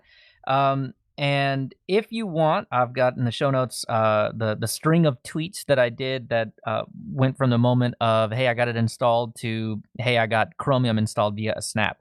So for those of you out there that are listening and you're like, ew, why do I want to snap at all? Don't even do it. Don't even bother. If you want Chromium, though, your options are limited. As I mentioned, you can go to the Chromium website listed in the deb package in Mint to go download the zip, extract that zip wherever you want it, and then run it from there. You can extract it to your home folder, anything like that, stick it in a bin folder or something. You can do that. But it's not self-updating, if I understood correctly. There are options on that website to get a self-updating version, but as it is, the one that you're presented with right off the bat is not. So anyway, so you can check out that tweet and see how to do that. It's actually super simple. You just delete a single file in the etc apt preferences.d directory, and that releases the ability for snap to be installed. And then you can either go manually install it, so sudo apt install snapd, or you can try to sudo apt install chromium-browser, and it will redirect you to snapd. Now, one thing that I was messing with, I have been playing around with Regolith. I'll talk about that a little bit more because I'm dealing with the tiling window managers. But when I went to the software manager in Regolith, which I assume is the same as in Ubuntu, I typed in Chromium and nothing came up in the store. So maybe Regolith just doesn't have the snap integration. Is anybody running on Ubuntu on a 2004 or anything right now? Yeah. Hey, would you mind heading to the store and searching for Chromium browser? I know what it looks like in the terminal, but what about the store itself? Does Chromium show up? Hold on, you're gonna give me the 20 minutes to fire up the store, right? Then search. Yeah, I'm an apt install kind of guy. Let me So see. yeah, I don't usually deal with that. But yeah, take your time. Don't worry about it. Okay, so Chromium web browser, open source version of Chrome.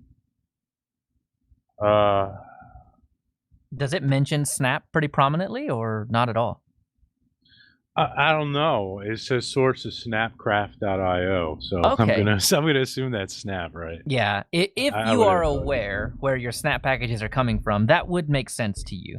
But Ubuntu and all of the derivatives don't make any secret of using Snap at all. So it's not like they are pulling the wool over your eyes or anything like that. And if you follow their blogs, you would know that this change was coming. And for people that don't follow the blogs and don't care about snaps and don't care about any of this, they just install it and it works. Maybe Wool's a too little slow on the expensive startup. these days, Leo. Yeah, true. So faux wool, whatever that is. All right, so I've got the link to the Chromium website where you can go and download. This is the one that comes straight out of the Linux Mint repository. So if you want to check that out, you want to download it yourself, you want to play around with that, you can do that. The link is in the show notes. So I wanted to finish that thought, right? So we got Dale's thoughts on that. Dan, do you care at all, one way or the other? Do I care whether or not Linux Mint packages Chromium, or do I care whether it's a Snap or a Debian package? Or yeah, Snap. Does it being a Snap bother you at all? I don't know. I mean, to be honest, like I use Firefox, so yeah, that's it for me too. And I only have one Ubuntu system, and I'm probably not. I go back and forth. Like I see the advantages of Snap and Flatpak, and in some cases, I generally prefer to have distribution packages as opposed to snaps. But I do see the advantage in some cases. Like a case in point, I have Unity router, and that has a proprietary management software, which you can download for a specific version of Ubuntu. And every time I upgrade Ubuntu, they always lag behind, and you have problems with that. But if they had a Snap package or a Flatpak that you could run anywhere, or even a container, that would make it a whole lot easier. Then I wouldn't have to worry about when I upgrade my systems and not having that functionality afterwards. Exactly. Yeah. So there's you take the pragmatic angle from it. Yeah, I mean, I was originally kind of opposed to Flatpaks and Snap and stuff like that. I'm like, well, why can't we just have it like every other, distribution, every other application in the past in distribution? Just compile it. Somebody will do it, right? Or do it yourself, or build the package. But I do see, and if that brings more applications that people would want to use, and then that starts the fear-mongering slippery slope. Well, then if one person does it, then everybody's going to do it. We're not going to have packages anymore in the distribution. I don't think that's going to happen. But, I mean, in certain cases, it would be advantageous, but I don't want to see it for, like, VI or VI improved. I don't want to snap oh, man. What a terrible situation that would be, man. You still couldn't quit it. Yeah, true. Can I come in here? Yeah. What do you think? For me, this is I think it's already been said, but I think this is about choice. Yeah, I don't use Chromium or Chrome on a daily basis. I tend to use Firefox, but there are a couple of things that don't run as well in Firefox that run better in Chrome or Chromium. And one of them is the web-based video chat app Jitsi, which we use for our Linux user group.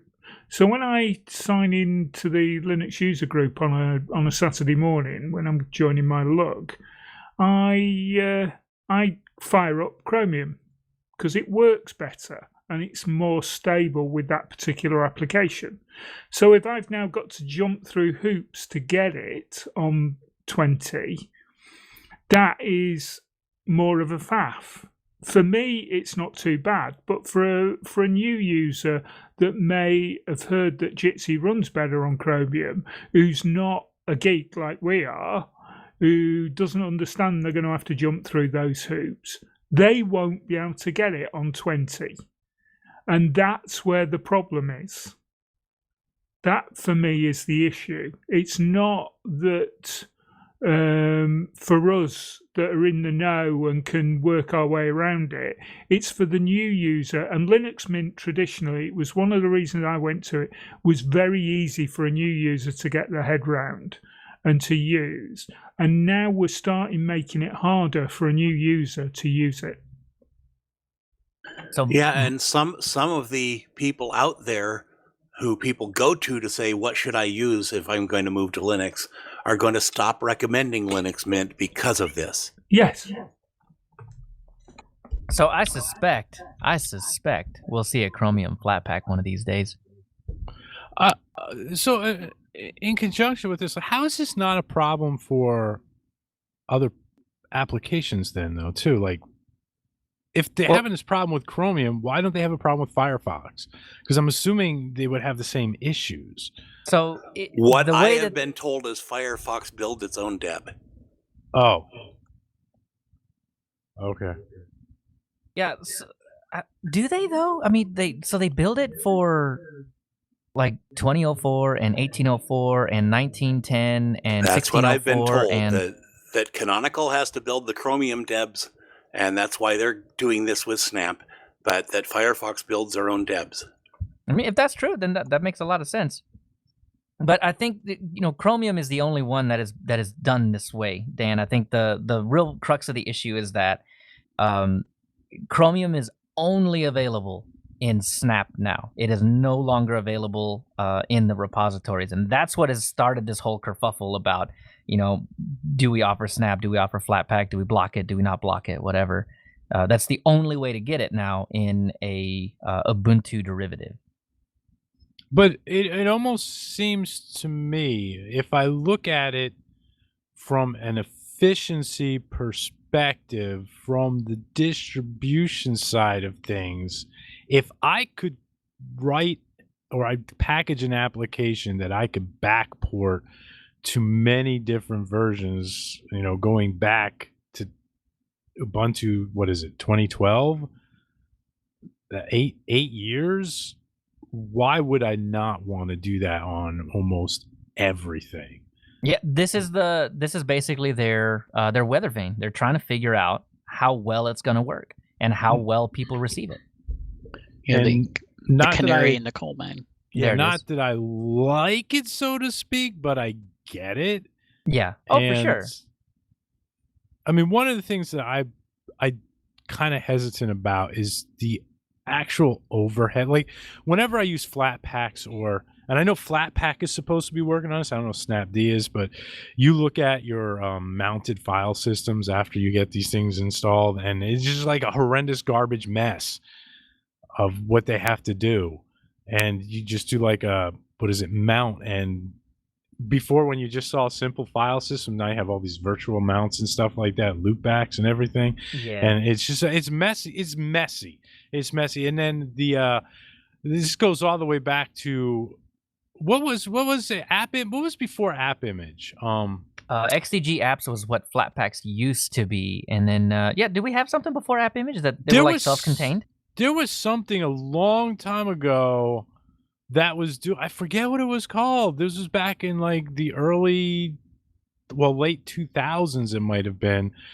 But the thing was that, I mean, all these essentially work on that same concept that you're repackaging all the same library. So if you have 5 different applications that use the same library, you have 5 different versions of that same library installed. Now they have extrapolated some of that with like a base system package that I like, particularly GNOME applications or KDE, I think it is. You get like I forget what the package is called. They have but if you have an application that uses a certain version of a library, and this application uses a certain version of the library, not necessarily going to have not going to share that library. They may have it packaged both ways. So hard drive space is not a problem unless you're like me who uses old hard drives all the time.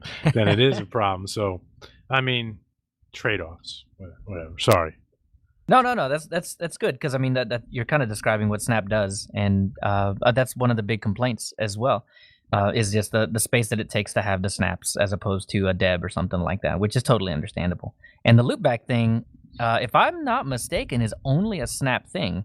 Flatpaks don't drop all that stuff as a mounted drive on in like LSBLK or DF or whatever.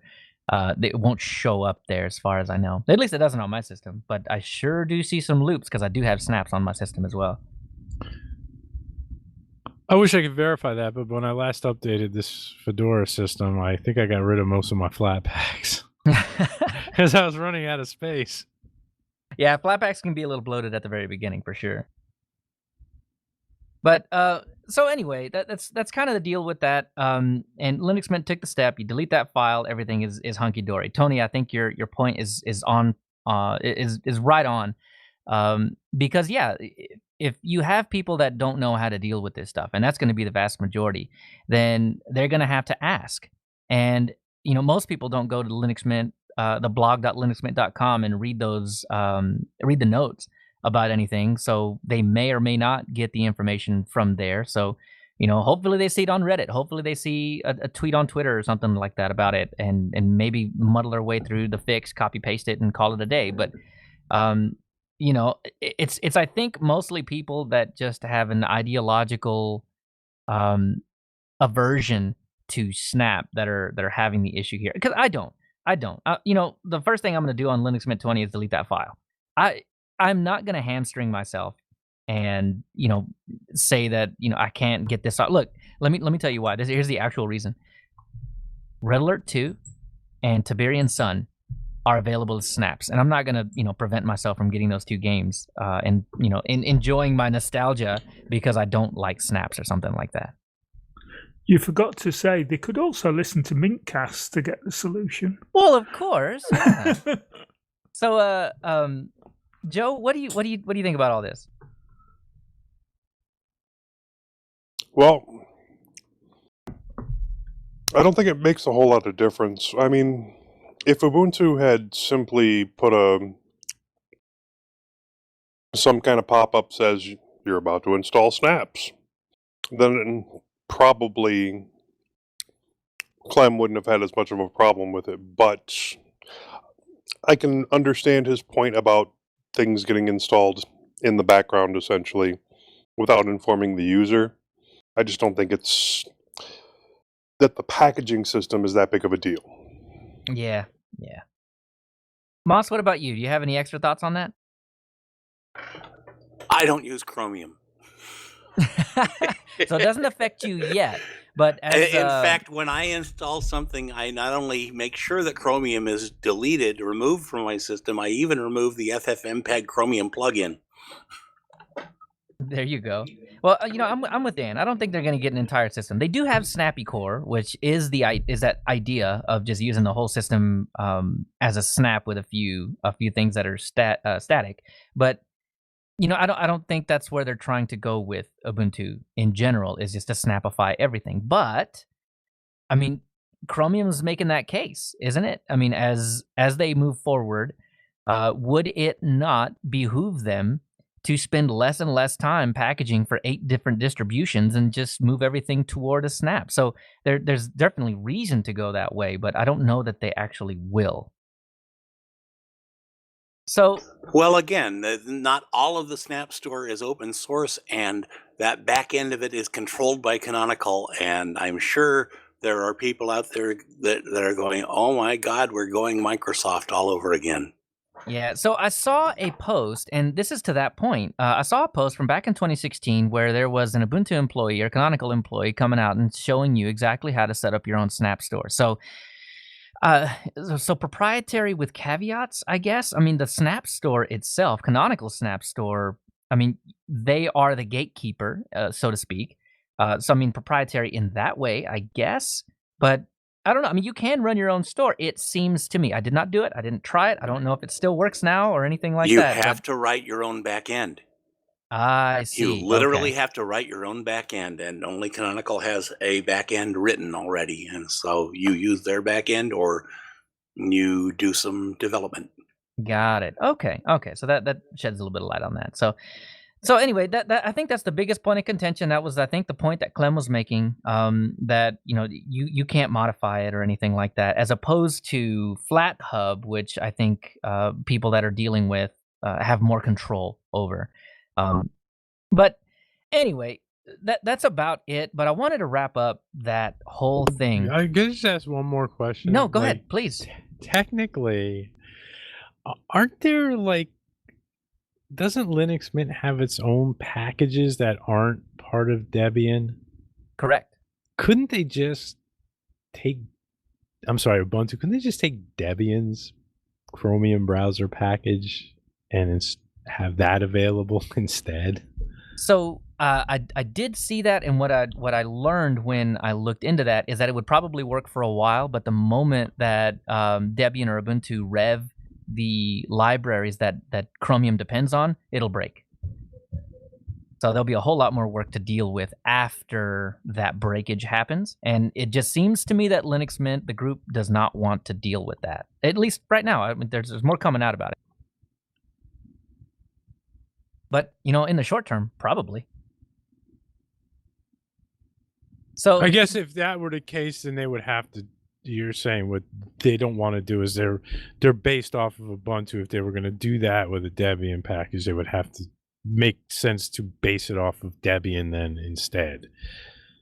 Right. Yeah, and their LMDE version, the version of Linux Mint that is based off of Debian, does have Chromium and can, I mean, straight up does use that. But Well, there you the go. Ubuntu Use version, that one then. yeah, actually, that Case would be an closed. easy way to do it. Yeah.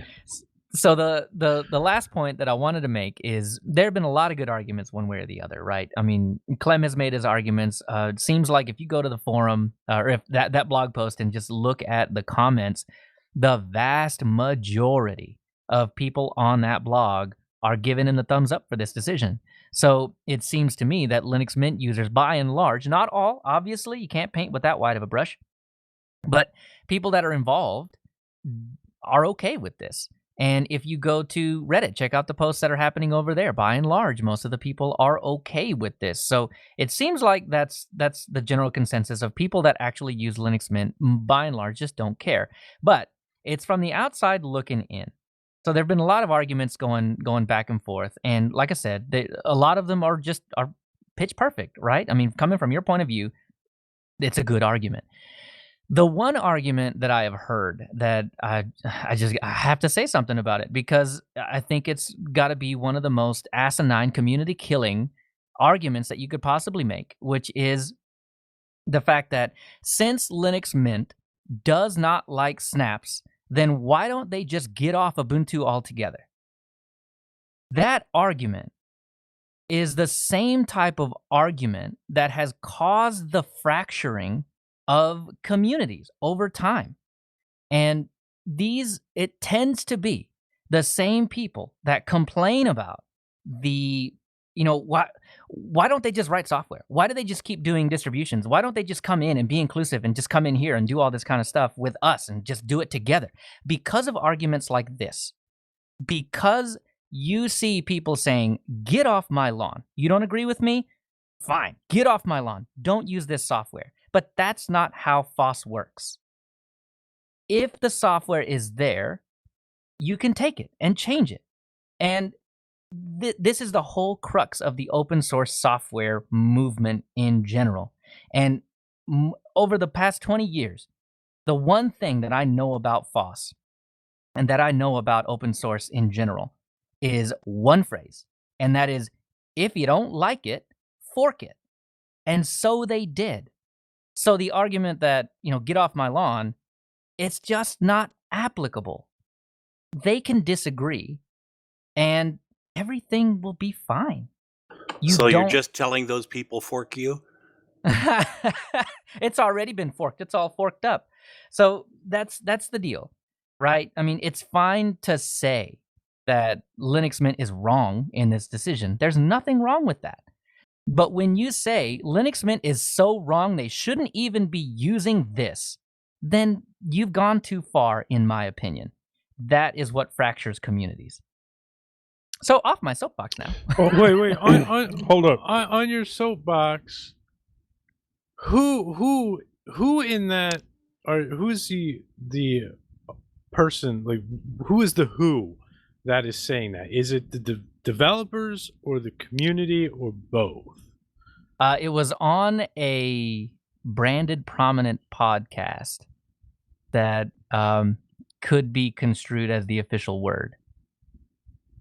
Because what I would say to what you just said right there, I would be like, well, if you're going to brand your distribution, if you're going to build it off of another one, you got to take the good with the bad, right? And if you are a maintainer of that distribution and you don't like what they're doing, maybe you got to rethink in some respects, and maybe the middle ground is just don't offer that package, right? But at the same time, if that's the directions they're going, you don't want to go, maybe it's not the best choice to continue with that kind of relationship, and not a get off my lawn kind of thing. Again, it's not, I don't like, Ubuntu's not saying get off our lawn, but a maintainer of a distribution of Mint doesn't like what Ubuntu's doing. What's the reverse of that? Is I'm leaving your lawn, or I don't know, It's that I can copy your lawn and make changes to it to make it exactly the way that I want it, and then there's not a problem. Yeah, that's the whole point of Welcome to Linux distributions. Mint Arch Edition. Right. Yeah, so I think that's really just the crux of the issue, I think, is that Linux Mint loves being based on Ubuntu. I don't think there's anything inherently wrong with that, and they do not agree with the way that snaps are going, so they block them. And that is what has caused this whole uproar about all of this, and some people are given the get off my lawn argument. And I get that, but why is it just snaps? Like, would you make that same argument with GNOME? I mean, Ubuntu is officially GNOME, as in that is their official desktop environment. So how much of Ubuntu is GNOME? And so when you strip GNOME out and replace it with Cinnamon, is that not the same thing?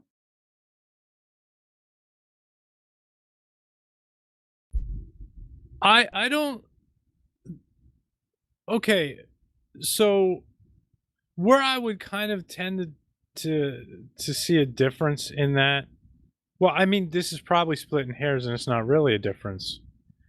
Well, you could run Ubuntu and install any desktop environment or window manager on there. You don't have to run the GNOME. You don't have to run KDE. You could run Linux Mint Cinnamon. This Linux Mint Cinnamon, right? You run Cinnamon without running Linux Mint. I can run Cinnamon on Arch, right? But I guess when you get down to something like Snap, you don't have that choice. And so right here, we're seeing it. You don't have that choice. If you want Chromium, it's a Snap package, or you're going to have to figure out something outside of the Ubuntu family. Whereas in Ubuntu, if I'll shut up. I'm going off in the weeds here because we're talking almost two different things, I think. Yeah. Like, we are the only thing. The only thing that this is doing is adding another step. It's giving you that choice, the choice that you didn't have with Ubuntu.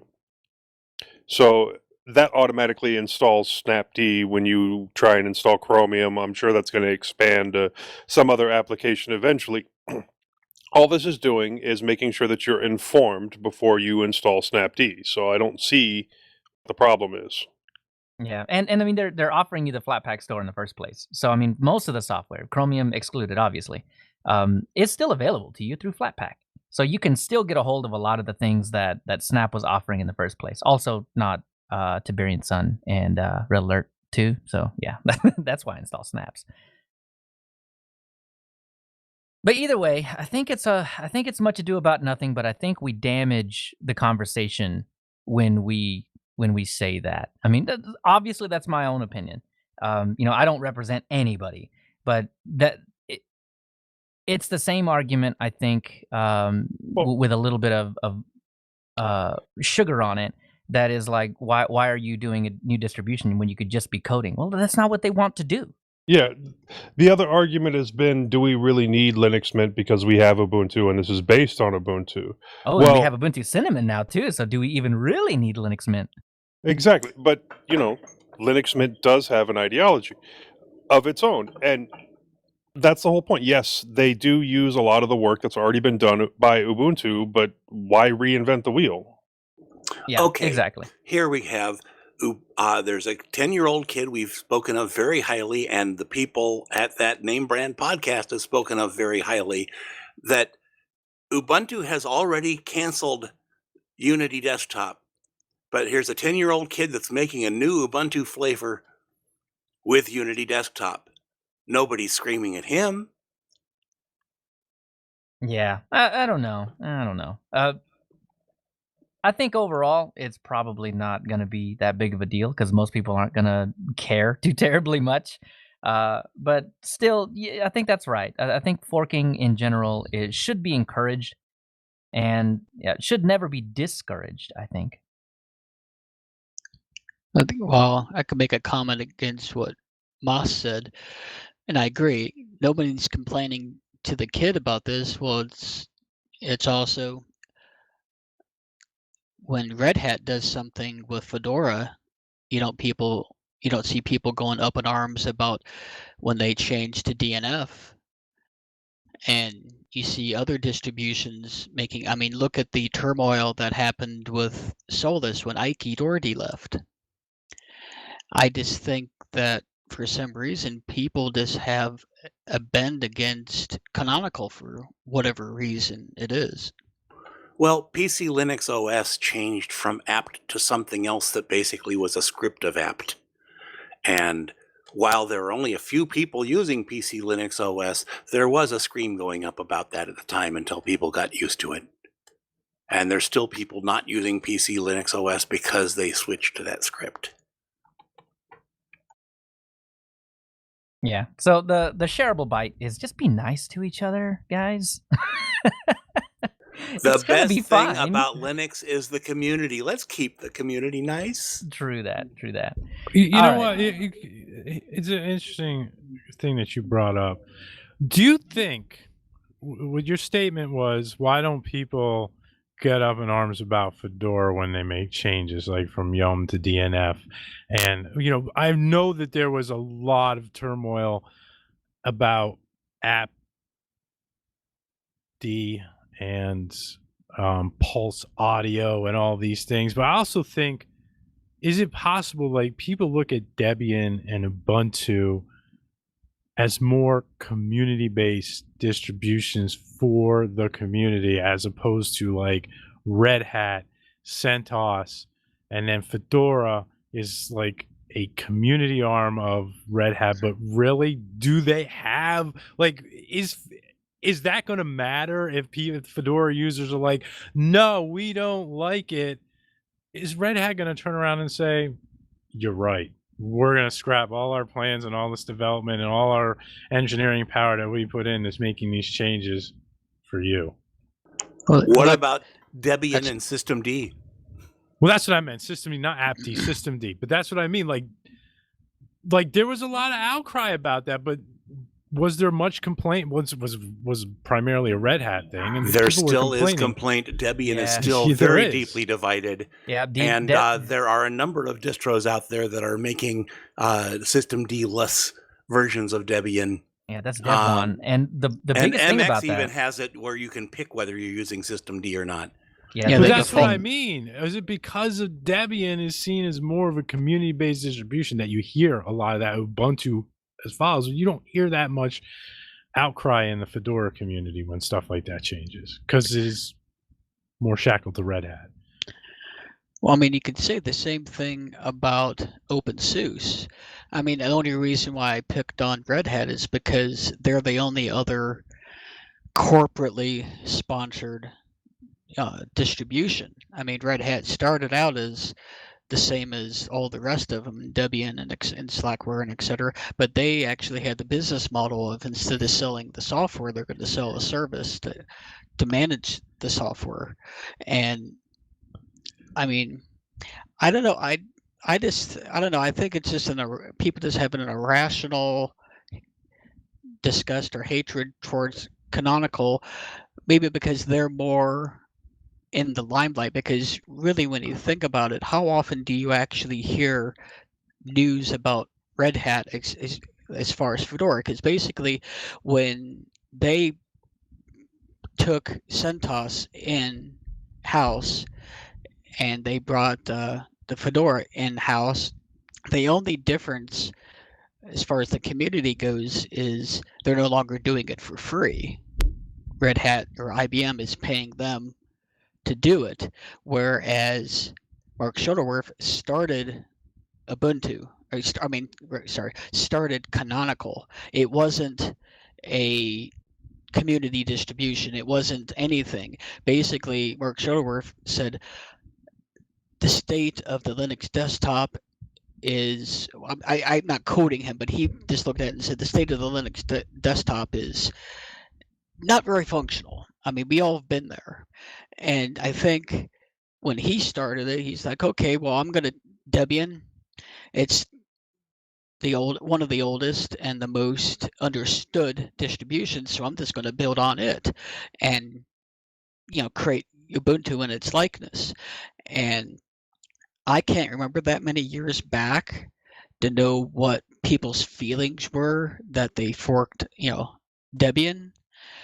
But they have had some things that have ruffled feathers, and I think a lot of people don't give up grudges because you can remember the advertising stuff that they had in Unity with Amazon and etc. But that's why I pointed out Fedora. I mean, you could say the same thing about OpenSUSE.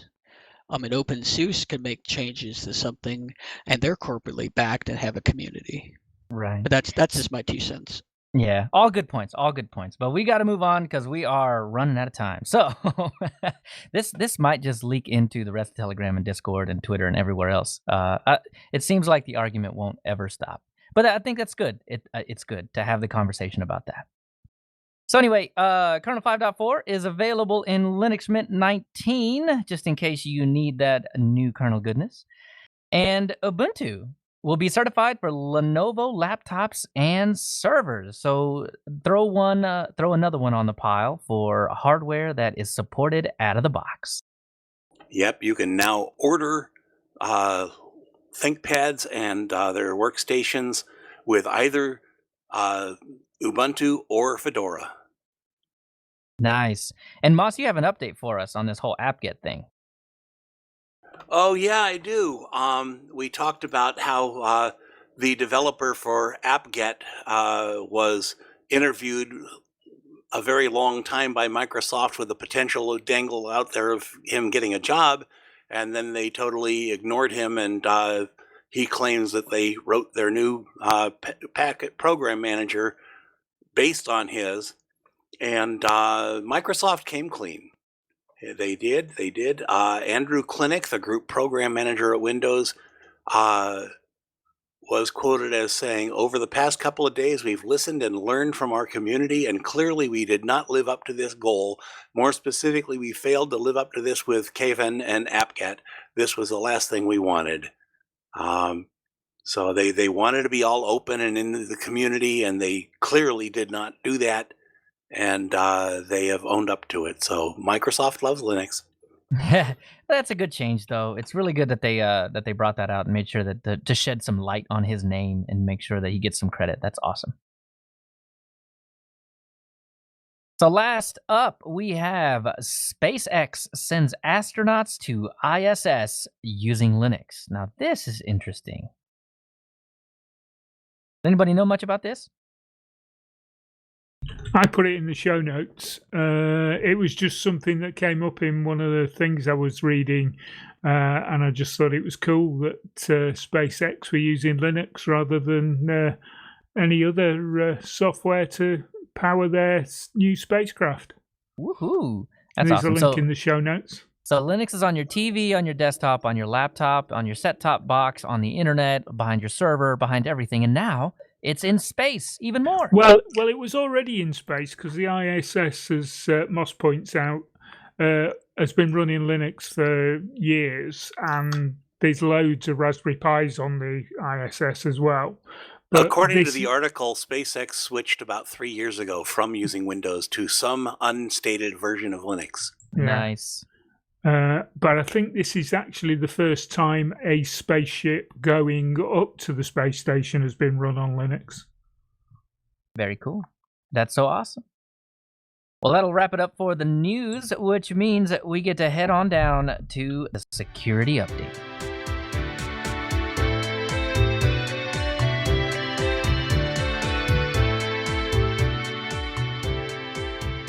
So we got a couple of stories in the security update that we're probably going to blaze through because of our endless argument earlier. But it's a couple of things that you probably should know about. I think I have mentioned before on this show, Brave browser. So there was some news that came out that Brave was auto-completing websites with referral codes. So basically you go to an Amazon link or something like that, and Brave would insert a referral code in there for you on your behalf, and I think that means that they make a penny or two or $1 or $2 off of your purchase. Now they've come back and said, "Whoops, this wasn't intended." I don't know. How do you not intend something that has a very distinct purpose? You can't just accidentally shunt in a bunch of code into a browser that accidentally adds a bunch of referral information at the end of a URL. That's deliberate. So I'm going to take it at face value. I'm going to believe him that they that they really didn't mean. He's quoted saying, "Sorry for this mistake. We're clearly not perfect, but we correct course quickly."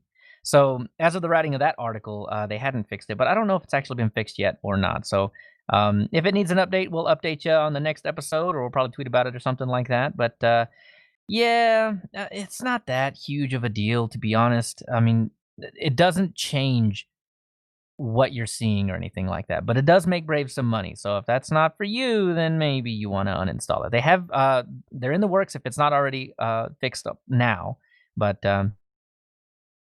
yeah, so the referral thing should be fixed eventually, if it's not already. News on that note, back in 2019, Brave had whitelists for Facebook and Twitter trackers. So, I mean, the whole reason that's news is Brave is sporting itself as a security-conscious, a privacy-focused browser. And when you whitelist Facebook and Twitter, privacy is a really hard argument to make. So they did have a response shortly after that. They had a whole script blocking update. And so they're justifying why they did that. And, the short and skinny of it is we whitelisted those particular trackers because if we didn't, it would break functionality on the websites that they existed on. And that's something, while I do understand their need to do that, it's hard for you to throw out that you are a privacy-focused browser while allowing the two most major privacy-invasive groups on the internet onto your browser. So either way, I haven't installed Brave. I haven't uninstalled Brave. So it's fine. I have taken to using Firefox a little bit more here lately, but to be honest with you, I'm probably going to keep Brave. It's not really that big of a deal to me, to be honest. But I can see how certainly it is to some people. Any thoughts on that? All right. Everybody's cool with that. The last little security bit is Facebook helped the FBI exploit a vulnerability in Tails. Now, this is a juicy story. So here's the deal. So Facebook needed to help the FBI track down a notorious child predator, and all of these security stories always revolve around somebody doing the most egregiously bad thing ever, and this is why we need to invade your privacy. So you always set the stage with something like that, so that anybody that says that no, privacy is important can be beaten over the head with the fact that, but he was a child predator. So right. And Facebook went out and put out a bounty and actually paid for the discovery of a vulnerability in Tails that would allow the FBI to actually track down someone using Tails. And luckily for us, it was someone that we all probably agree should be in jail. But slippery slope and all. So go ahead. Here's my thing with this. Now, I find it perfectly fine that Facebook helped the FBI exploit a vulnerability in Tails, specifically because it's not the people making Tails that were helping the FBI to exploit a vulnerability in Tails, or creating a vulnerability. Now, testing on things like Tails, operating systems like that are supposed to be secure, eventually you're going to find a weakness, but that's the whole point of being able to test it. Find those weaknesses and then close the holes. I'm extremely glad that they caught this person, and he's hopefully going to spend the rest of his life in jail. I'm also glad that a vulnerability was found and it will be corrected. Where this falls this flat. is as opposed to Apple trying to help the FBI break an iPhone. Exactly. Well, see, the lucky thing about that is that Apple can't even do that. They can't help the FBI with that because the encryption is the way that it is. You cannot have a golden key to this, otherwise, what's the use? So the thing with the Facebook here, though, is that they never updated Tails about this. No one told Tails. So they had to figure it out on their own. That I think is where this kind of falls flat. That everybody was doing this for the most noble reasons, but did not inform Tails in a timely manner, as is normal in this industry. So I thought that was part of the open source license that you had to reveal those things. Facebook's got too much money; they don't have to abide by that. But that's the deal, and in that case, I don't even think it's a licensing thing. You wouldn't even be able to have a case that I understand. The way I understand it, you wouldn't be able to have a case on that. You're just you did not add to Tails' code to find this vulnerability. You just did not tell Tails about the vulnerability that you found. So anyway, long story short, I'm glad the guy's caught. Just makes me feel weird. All this secrecy. Anyway, so short security section. I think we got that one checked off the list. So let's move on down to what we've all been waiting for, the Linux innards.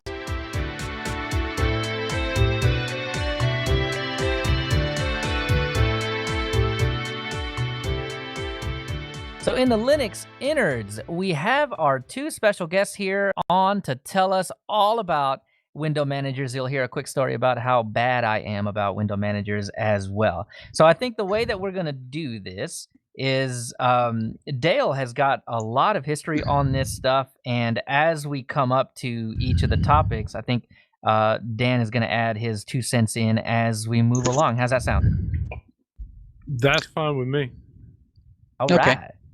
So take I it just away, have Dale. a question. Dale, Sure. have you used a lot of these window managers?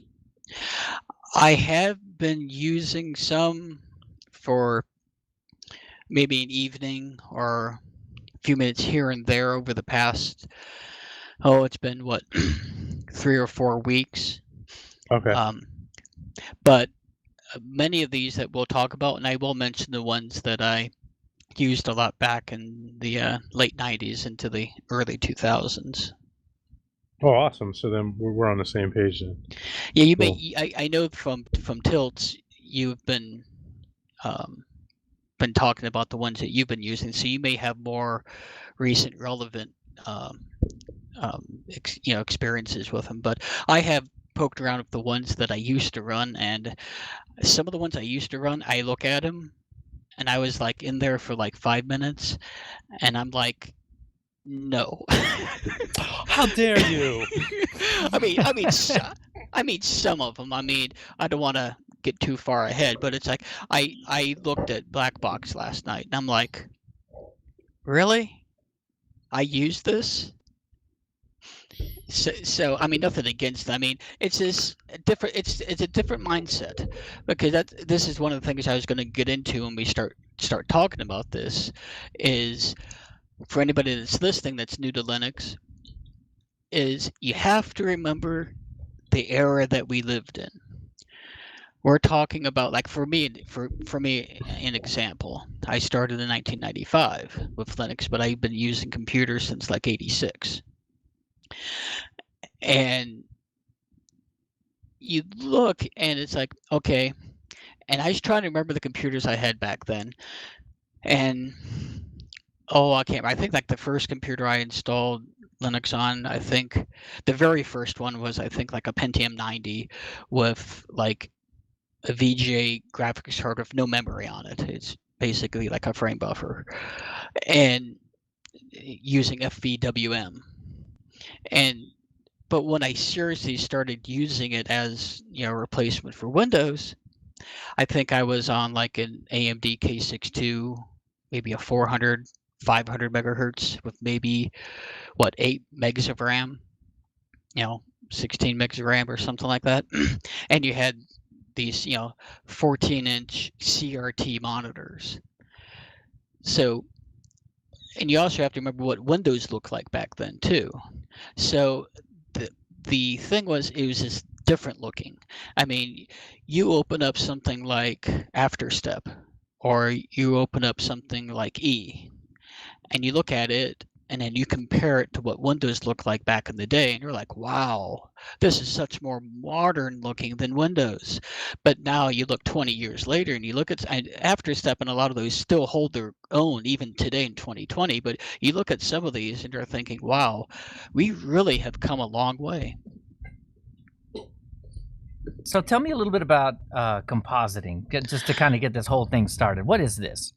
Okay, now, to preface this a little bit, the window manager actually sits on top of the X server. And in current day, we have X386 and actually X11, I think we're up, X11 release, I think we're up to, I can't even remember what release number we're up to now, but it's basically X11 release 6, 7, 8, 9, 10, whatever it is. I forgot to look that up. But the compositor of the and window managers actually is what takes the input from your mouse and your keyboard. It's basically the close button, the minimize button, the maximize button, places like that. But to read this, as the name implies, a compositor composes how windows look and functions. It does this by using an off-screen buffer for each window. That buffer is made into an image inside the memory of the graphics card. The compositor then takes these images so that when the screen needs to be redrawn, it can use that quicker than it is to load it from memory, because graphics cards are much faster. So it also uses it for when you're doing 3D effects. So like if you're in, like, for example, I'm in Plasma. Now, if you want to enable what they call the wobbly windows, where you move the window and it's sort of like Jello, it just sort of like shakes, and you can adjust that to how much shake you have, and et cetera, et cetera. That is part of the compositor, because it's the one that is doing that. But it's also responsible for blending, fading, scaling, rotation, bending, contortion, blurring. Some other examples would be Alt-Tab, doing like scene switch or flip switch, so that when you're doing Alt-Tab, if you have it set up like a cube, or if you have it set up as sort of like you're thumbing through papers and stuff like that.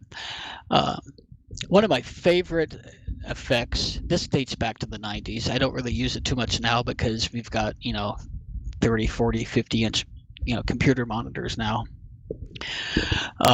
is what they called roll up. Some of the DEs, not DEs, but some of the window managers rather, they rolled into the DEs, have what they call shade. And what that basically does is you usually have maximize, minimize, and some of them will actually minimize to an icon on your desktop. What this will do is it'll actually roll up like a mini blind shade. It'll actually roll it up so that all you see is the title bar. So basically when you choose roll up, like for example in like Telegram, if I were to roll up Telegram, basically all I would see is the Telegram logo on the left, Telegram in the center with your message count, and then to the right you would have your maximize, minimize, and close window. And then you would, depending on the interface, you'd either double click on it or you right click and choose unroll. So, and to start the conversation off, examples of a compositing window manager would be Compiz, Kwin, which is used in KDE Plasma, Metacity, which was used in GNOME 2.2 until GNOME 3 was released. And when they released GNOME 3, they switched to Mutter. And then we have XFWM, which is the window manager that is used in XFCE. And then Enlightenment is also known as E. And then we can sort of pepper in some history as we go along if you want.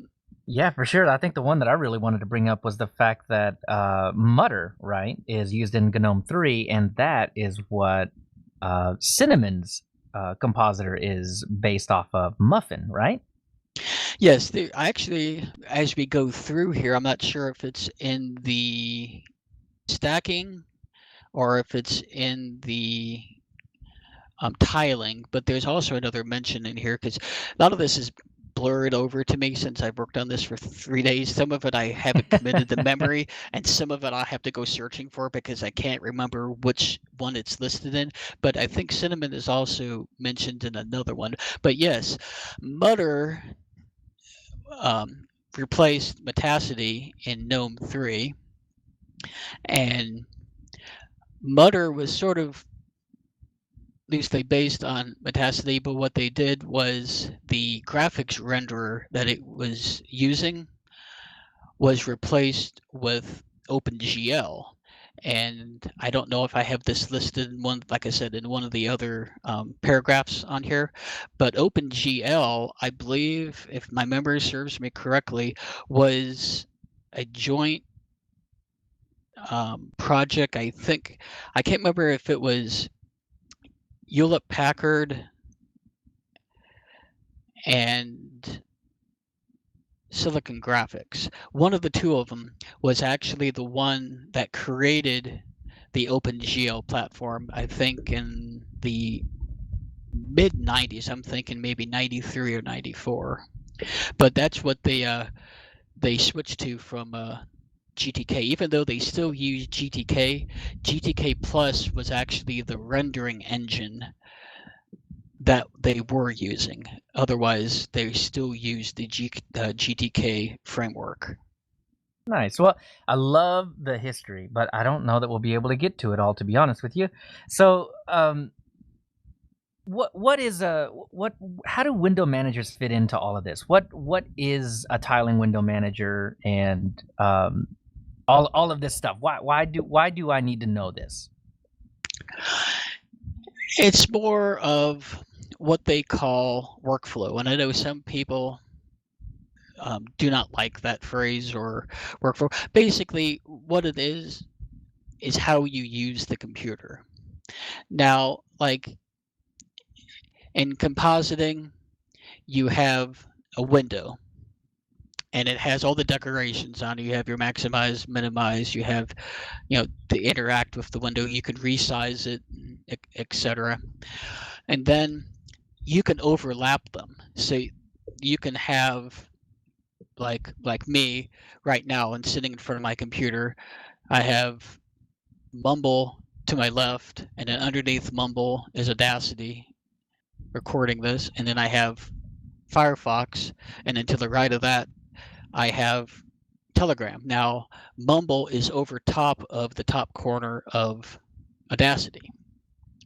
Now in like stacking is pretty much the same. It's actually the precursor to compositing, because really all a compositing window manager is they added a 3D 2D compositor to the window manager.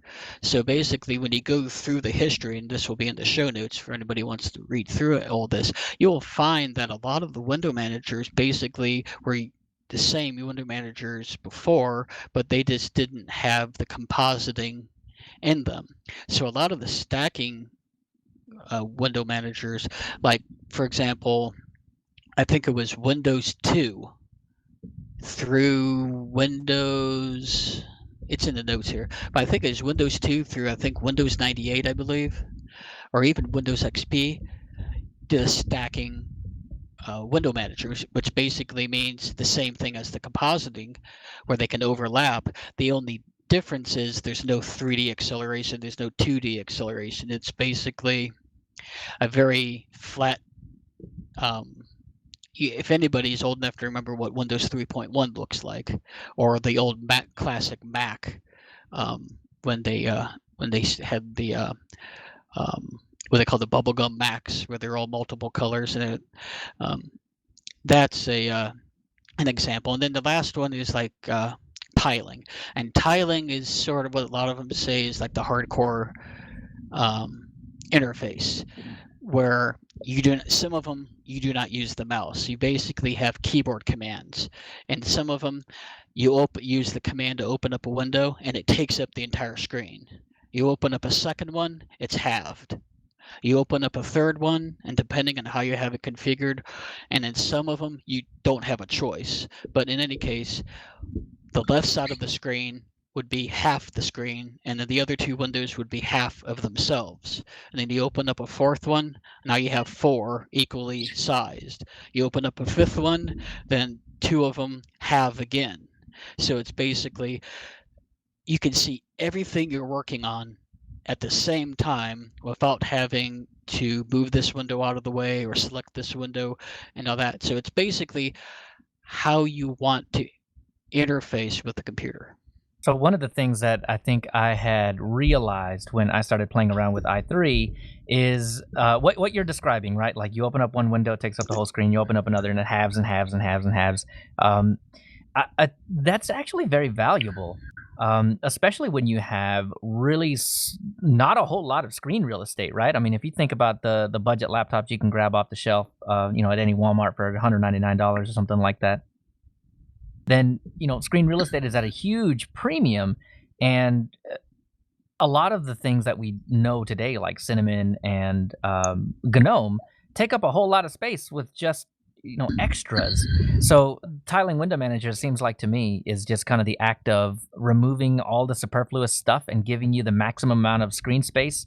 And the other big thing that I noticed is there's no minimize. You don't minimize things in a tiling window manager. Well, yeah, it's also like in Rat Poison, I think in DWM, and I think in Xmonad. These are all tiling window managers. There's no window decorations. I mean, I think like Xmonad and I think Stump WM and Rat Poison, I think they don't even, I think they basically, all they have is a window frame. And they say, well, and their reasoning is, well, you don't have a mouse to click on anything, so why bother putting anything around the frame?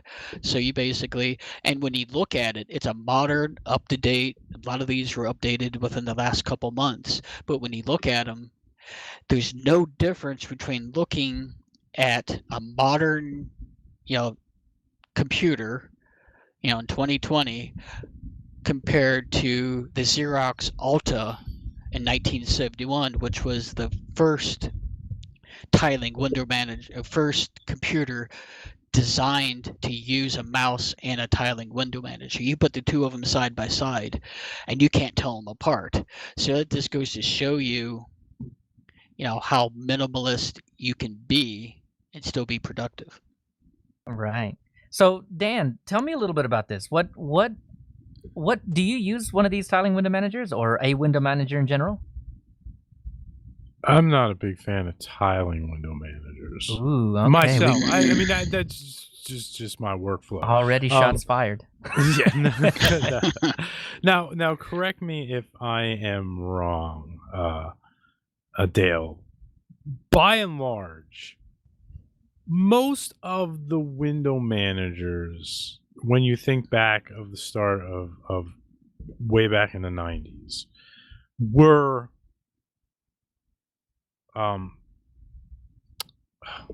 why am I having a problem remembering what this is called? Stacking window managers that were primarily in use. The exception would have been like Enlightenment, which by and large, like I know compositing window managers have been around. Like they say, what the Amiga was one of the first ones. Commodore Amiga was a composite window manager, but they really didn't. You really didn't start seeing compositing window managers gaining popularity in the Linux desktop until roughly like 2000 or so. Yeah, it's like GNOME 3 and maybe maybe KD 4 maybe. Right, and a lot of them you didn't run the compositing window manager on its own. I don't ever remember really running, whether it's called Metacity or Metacity, I'm not sure which one it is. Or I don't know either. I never ran XFWM on its own or KWin on its own. Now Enlightenment, yes, I really liked Enlightenment E16. It was a unique environment. But even then, they recommended using it as GNOME's window manager, or Sawfish was like, I think, what didn't you used to start up GNOME and you had a choice of either Enlightenment or Sawfish, if I'm not mistaken, before they started moving to Metacity in 2.2. Yeah, let me scroll down here what it says. What I wrote here. Okay, Sawfish. It was released in 2000. Sawfish, unlike the above window managers that use the standard config file, uses a Lisp scripting language for its code and configuration. It was originally called Sawmill, but the name was changed because it conflicted with another program of the same name. Sawfish was the window manager in GNOME 2 until the release of GNOME 2.2. And I also, it was committed from memory that when E was stable, they actually used a version of E as the window manager in GNOME 1. Right. But you're right. A lot of the window managers from back in that day were stacking window managers because, like I prefaced this when we all began, you had to remember the era that we lived in. Most people did not have graphics cards with memory. Some of them would use the computer's own memory, random access memory, for any type of frame buffering.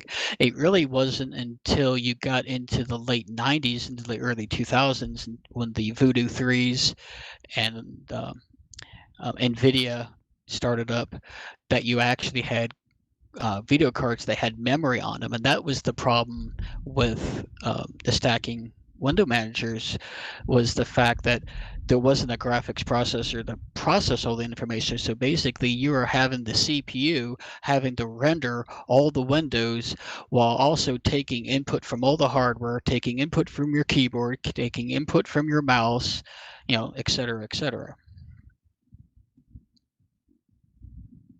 So which of these tiling, or which of these window managers are you most familiar with, Dan?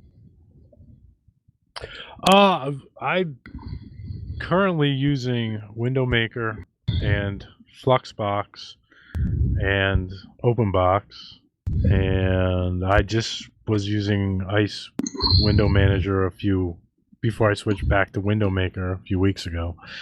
I'm pretty familiar with all the ones that I listed, like the more popular ones. That like I said, Fluxbox, Ice Window Manager, OpenBox, FVWM, Window Maker, even Blackbox. I used to run Blackbox for a while too. And then of course the desktop environments, KDE, XFCE, Enlightenment, and GNOME, and Unity. So you're pretty well rounded then, as far as all of this goes. I mean, what would you say would be the biggest reason to use a window manager of any kind? You know what? One of the things that drew me back to window managers, not so much, obviously a speed factor involved, right? Because on this Fedora machine, it was a Fedora 23, is that the latest one? On this Fedora machine, I was running GNOME for a while, and when I switched over to Ice Window Manager and then into Window Maker, there's a noticeable difference in speed and startup of applications, and it's reduced some of the lagginess in there that I've had in some issues, but that would probably be it. The only other thing that I say for me is uniqueness and nostalgia in a lot of these things. Like Window Maker looks very different than Ice Window Manager, and that looks very different from FVWM, and that looks very different from Blackbox. And it gets out of your way, right? The Window Manager pretty much gets out of your way, and you don't get a lot of extra things. You're not getting stuff on it. You don't have a desktop in most of these cases. If you want a desktop, you got to run something else on top of it to get like a desktop. You know, when you mount something, plug in a USB drive, it doesn't automatically usually bring up a file manager or whatever. You got to do a lot of that stuff on the back end yourself. And so if you're comfortable with that type of behavior, taking a more hands-on approach, having it get out of your way, you know, explore a window manager. But if you're not, you know, a desktop environment, it might be a little more overhead, but you get a lot more functionality and usability and aesthetics out of it in some cases. So if you had to pick a favorite, am I putting you on the spot? I fell in love with Window Maker a long time ago, just at its uniqueness. I think Dale might have touched a bit on this. It was designed off of OpenStep, which was designed, you know, off of AfterStep, I think it was. Not OpenStep. It was GNU Step. I'm sorry, GNU Step, which was designed after AfterStep, which I believe was a Apple product or Apple designed, if I'm not mistaken, back in the 90s. Yeah, they were open source because when Steve Jobs created Next Computer, he developed developed Next Step from, I think it was Next Step. I'm sorry. I think he developed it based on the BSD 4.4 kernel, and he developed it with that. And then when Apple bought Next Computers, and I think a few years later, they wanted to replace the 68K Macs, the 6800 Motorola's, with the classic Mac OS, and they wanted to create what is now being used, the Mac or OS X, or people call it OS 10. That's where they got that from. And what he did was, because of the licensing involved, since it was part of Next Computers, what he did was he just open sourced it. And so basically Next Step version 4 was turned into OpenStep. So they're basically a direct port of one another, and that was the open source version. So for legality reasons and whatever reasons else they had, that's what they built Mac OS on. And also when they made Window Maker, and when they made Oh, what's the other one? I can't remember. But there is one that is, Window Maker, and then there's Afterstep, and that's where they got the code to make Window Maker and Afterstep. So Dale, if you had to pick one, let me ask you this: which one are you most familiar with at the moment that you actually used? Well, I'd say in the past, I don't know, 10 years or so, it's mostly been KDE. I did use XFCE for what I call the dark ages of KDE4. And they were dark. And I never really, I don't know what it was about GNOME. I mean, I kind of I used Solus for a little bit to get an idea of what, the adaptation of GNOME is. And I've also run Linux Mint with the Cinnamon, which is another GDK spin on that. And I don't know, I just never got used to using GNOME. I did run it for a while, but basically I used XFCE mostly for stability, because if you remember back then, you could be playing a video and something happens and it crashes and you're sitting on a terminal prompt. Yeah. Did you get into any of the window managers though, like tiling or stacking or any of that? No.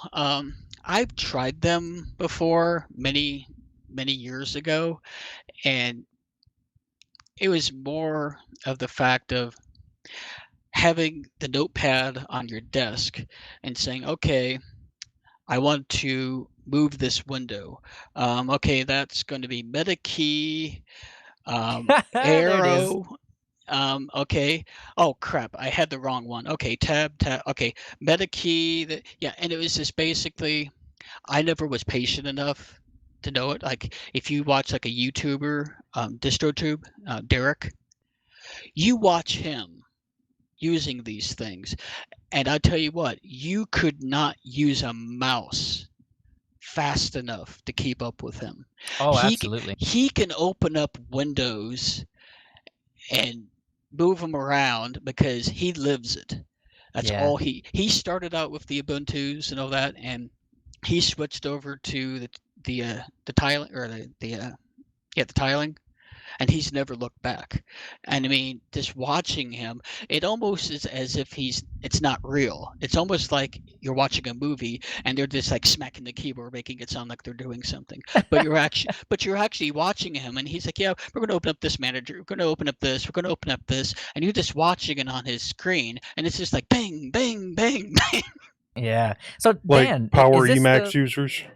Yeah. So Dan, is this the kind of speed that you're talking about? The speed that you mean what you're saying with being able to do the stuff in the tiling window manager? Like smack things around, open them up. I would equate that like if you ever watch somebody who really knows how to use VI or Emacs, they could really like rip through. They know the keyboard shortcuts, and you could really do like amazing things faster than anybody could do with a mouse. Like I think that's some of that speed that I think over there. The speed I was more or less talking about was not as much system resources being used, not as much going on in the background that interferes with the startup and use of an application, not a person's use of it, so to speak, but the display and the performance of the application. Got it. So that goes more to what you were saying about, the window managers don't typically bundle in a bunch of software that deal with you plugging in a flash drive or, starting up applications at the beginning, stuff like that. Yeah, a little Got bit. it. Now one of the things, oh, sorry, somebody going to say something? No, go for it. Oh, okay. One of the things I was going to say is one of the big differences between I found, and it's not as wide of a gap anymore between desktop environments and window managers, is that configuration of these, there's a lot of flexibility in the configuration of the window managers and how they display in some of their behaviors, virtual desktops and keyboard shortcuts and stuff like that. There is some of that, not as featureful as a desktop environment, but it used to be you would have to go in and edit a configuration file in some cases, like Fluxbox. And I think even Window Manager used to have to do some of that. But a lot of them now have built-in tools that allow you in a graphical way within the Window Manager itself to manage some of those things and set different values. And quite often, though, you have a different concept. Like if you enable a feature in GNOME or KDE, 9 times out of 10, it's going to be immediately available to you. Whereas if you do that in a window manager, you may have to do what's called restarting the window manager. And that doesn't necessarily mean it's like you're restarting X. It just means you're reloading the window manager, and it usually retains your state and you don't lose anything. It just kicks it back off again and enables whatever changes that you had set to take effect. Exactly. This was actually my experience when I was playing around with i3 and Regolith. So one of the things that I noticed right off the bat was that when you opened up a window, there was a gap. And so I dug into this, and it turns out there's this thing called i3 gaps that will, that's what it does. It puts a certain amount of pixels in between the edge of the screen and your window. And then when you bring up more windows, that same that same amount of pixels is between the windows. Well, my thought of what a tiling window manager was supposed to be was not that. I figured everything was supposed to hug each other. So I'm like, all right, so how do I do this? And so I dig down and find out exactly what you were saying about when you make a change in GNOME, it's almost instantaneous. But when you make a change in a window manager, at least in i3, you had to go and actually restart it. And so that was actually my experience. And then on top of that, to change it in the first place was, as you say, a configuration file and not a toggle somewhere. So it did seem like there was a whole lot more work involved.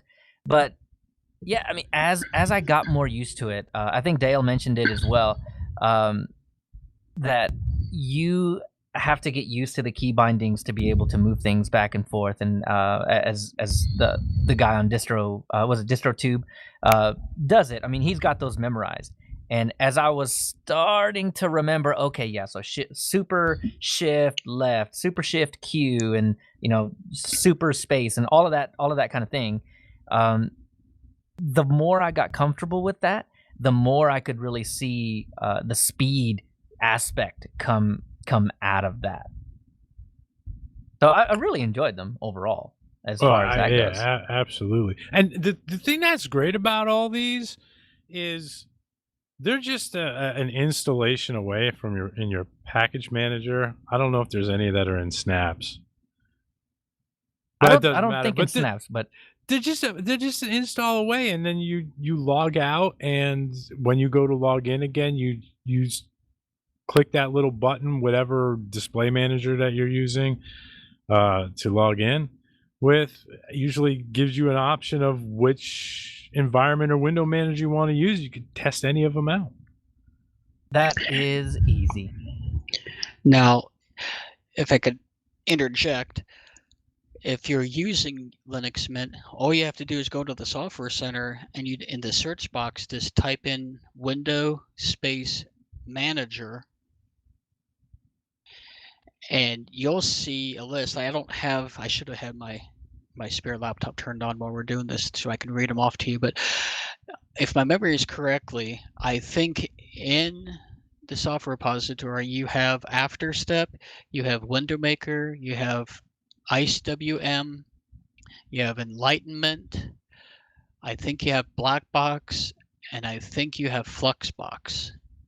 Yeah, available to install. But to touch on something that Dan said, one of the advancements in the window managers was stateful preservation, where if you edit the config file and you need to restart your window manager, and window managers that were not stateful, and this got really ugly, is if you had like a web browser open and you go to refresh your window manager, your window manager isn't your web browser is still running, but it's not listed in the tasks. And to bring that back was pretty much like the Dilbert incantations, where you have to draw the circle and do the spell and do a little dance and incantations to try to bring it back. But yeah, that was a big advancement where it will remember what windows were open and bring them all back for you. That is cool. So to add on to what you were saying before, in Linux Mint, if you do the window manager search, I'm not going to read them all off because there's a ton, but just off the front page, it's OpenBox, Flexbox, i3, Enlightenment, Xmonad, IceWM, and WMaker. So those are just, like the top 5-ish that you get when you search that up. So as far as all this goes, it seems like, Dan, at least as far as window managers in general, maybe not tiling, but it seems to be the way that you like to interact with a machine. And Dale, it sounds like it's not your preferred way to interact with a machine. Is that right?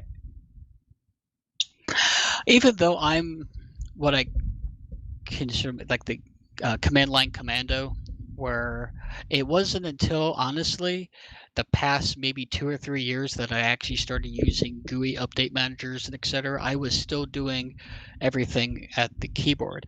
But I admitted defeat the first time I installed i3 many years ago, because I have in my notes here, if you go down, and I think it's in the i3 notes on the show script here, but I had this feeling the first time I went into i3 was the first time I went into Vi in like 1995, where the old meme that you cannot quit Vim or VI, because Vim is the updated version, where you don't know that there's 2 modes and you have to press the escape key to go into command mode and hit escape and go into edit mode.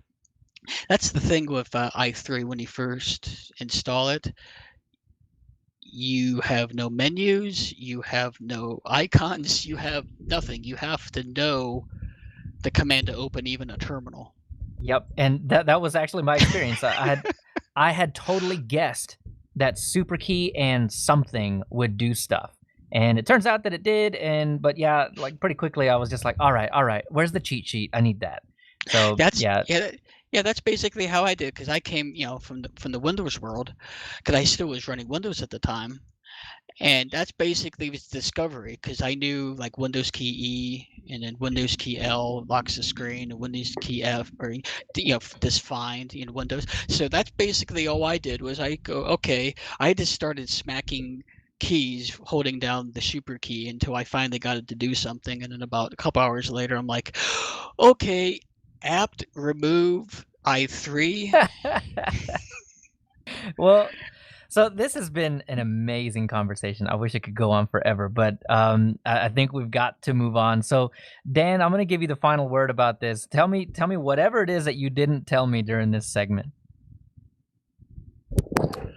Well, oh man, what I didn't tell you? I don't know. I just window managers. They're exciting. I find that with the Linux or the FreeBSD desktops, there's just a level of excitement and uniqueness there that you could really make them your own, and more so than like Windows or OS 10, without having to jump through some serious hoops. If you just take the time to explore some of the other desktop environments, window managers, or whatever, you might like. It's exciting. It's like being in a candy store if this is your thing. It's like a whole new experience. And give it a shot. You learn a lot, and you get something that most people don't get the opportunity to deal with or play around with on a regular basis right at your fingertips. And in some cases, don't be afraid to read the documents or go to their webpage to figure out how you might want to do something you're accustomed to doing. It's probably there. You just need to look for it.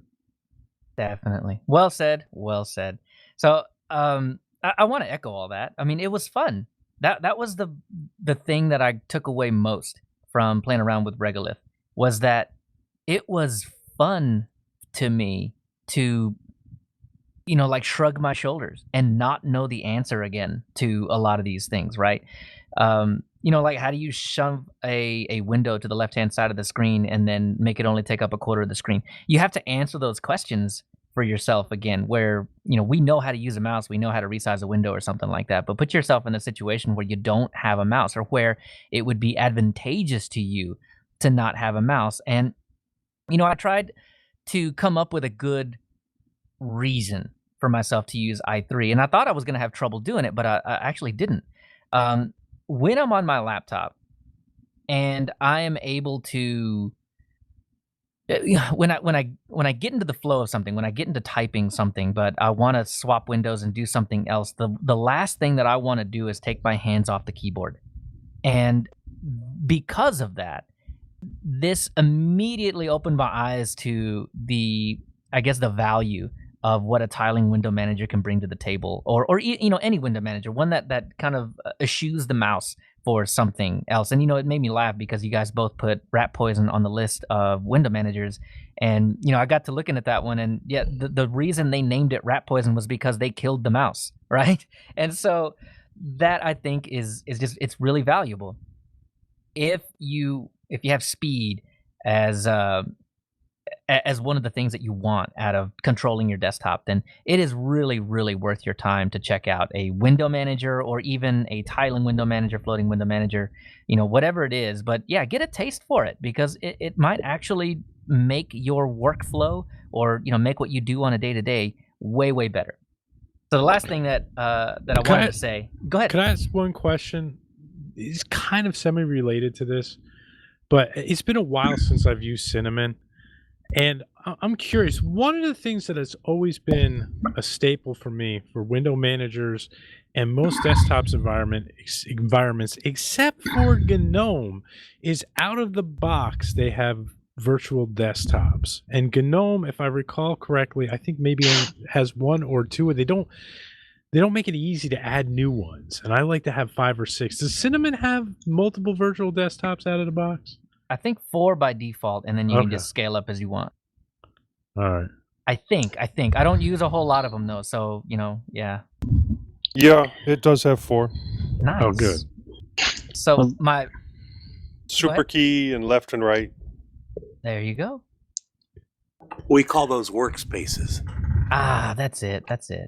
So my closing thought on this, because this is just, as I was playing with i3, this is just kind of how it struck me. And as I was reading about the other types of managers.